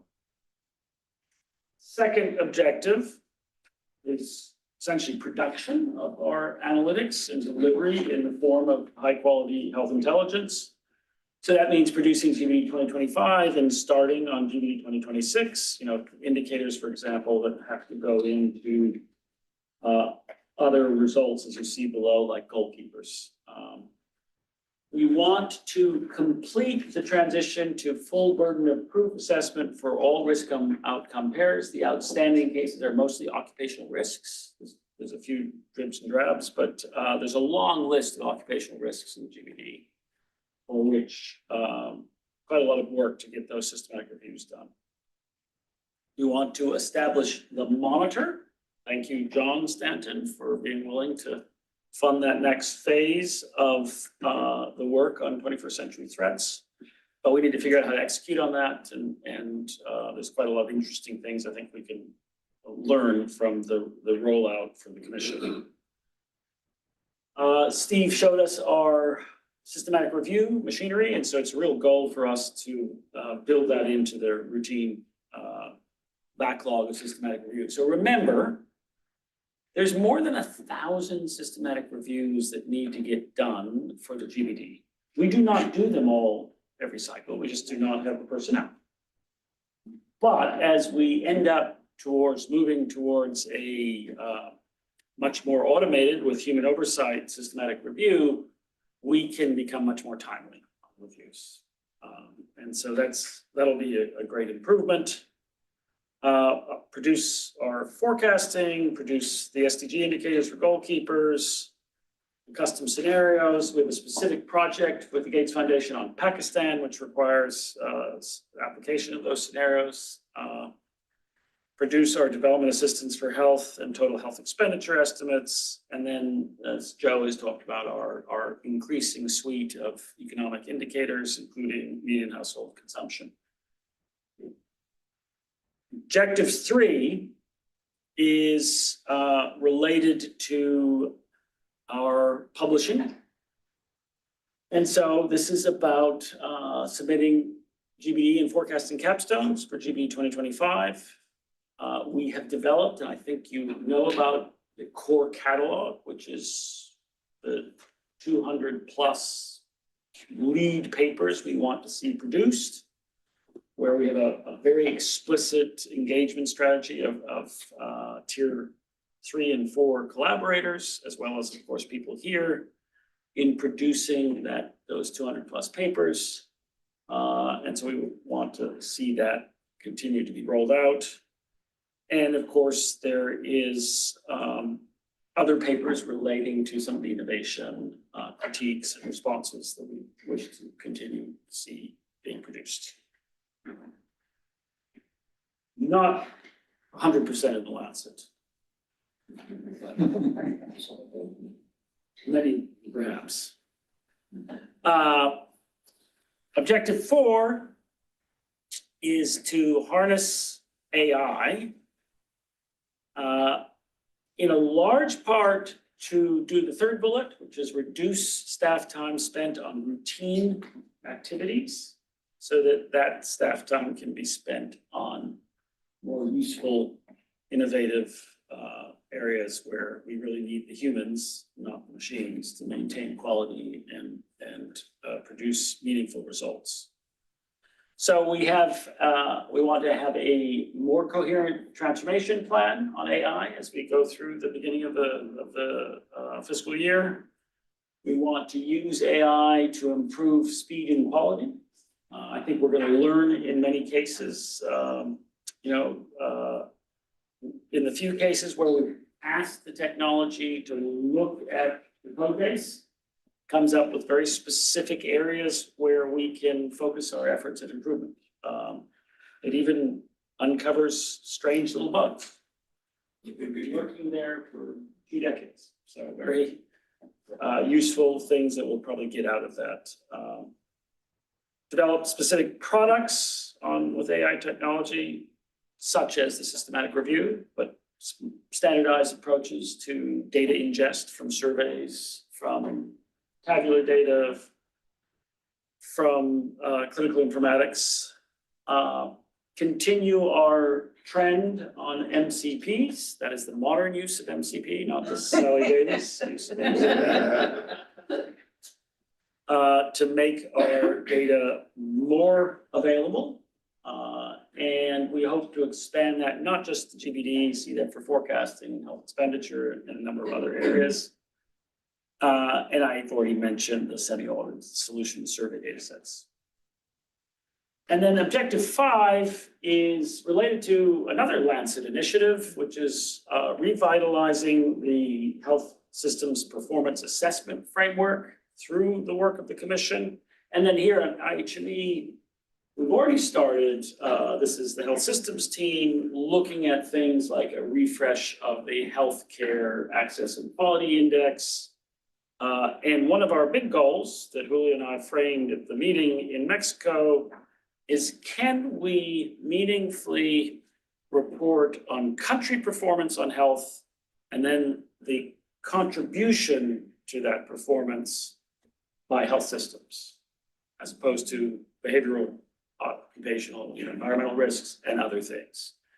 To Martin McKee, who was a member of the commission, had a wonderful line in the meeting with where he said, well, is Japan's good performance on health fish or healthcare?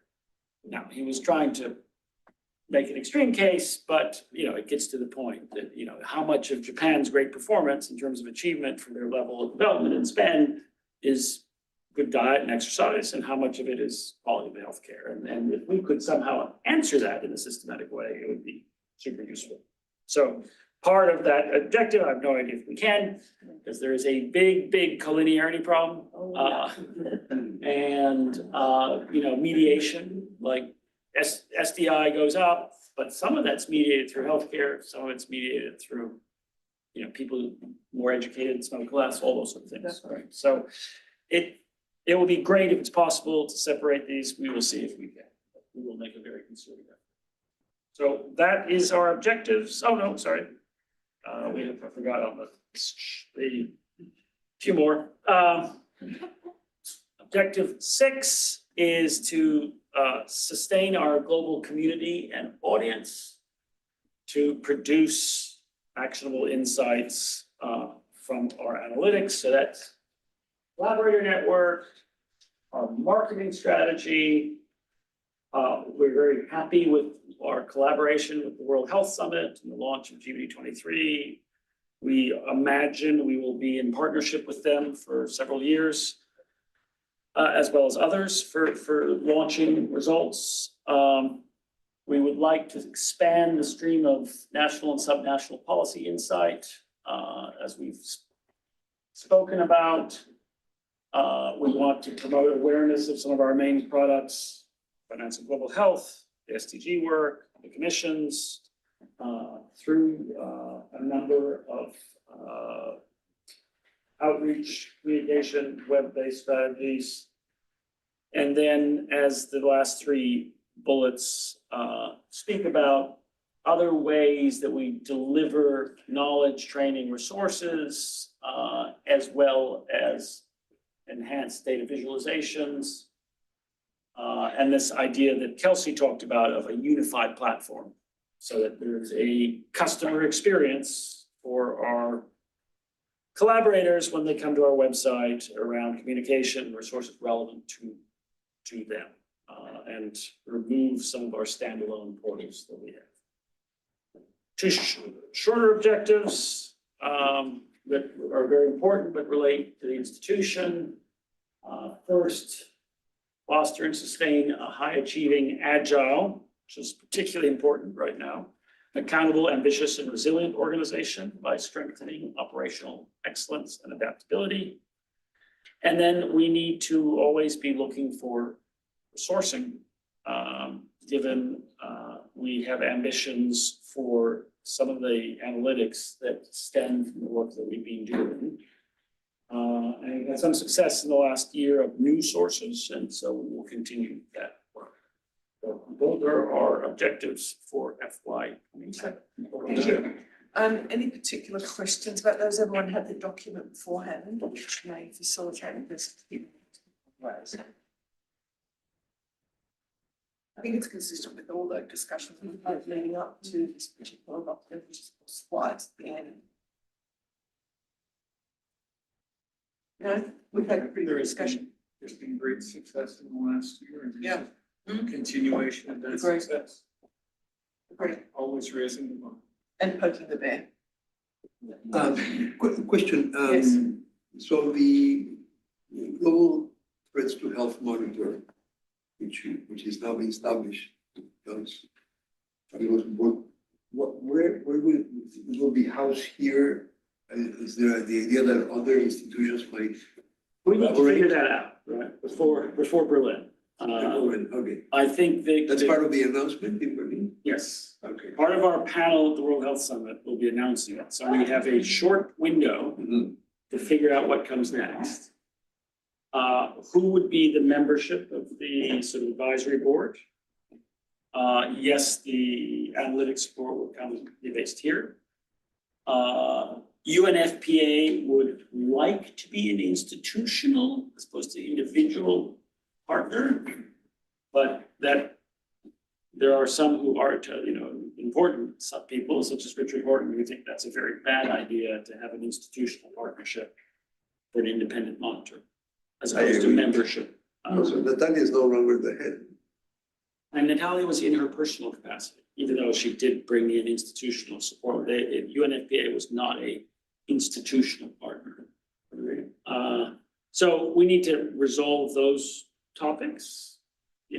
I guess amongst the, your advice is very welcome here, and we'll also want to consult the existing commissioners. I think so.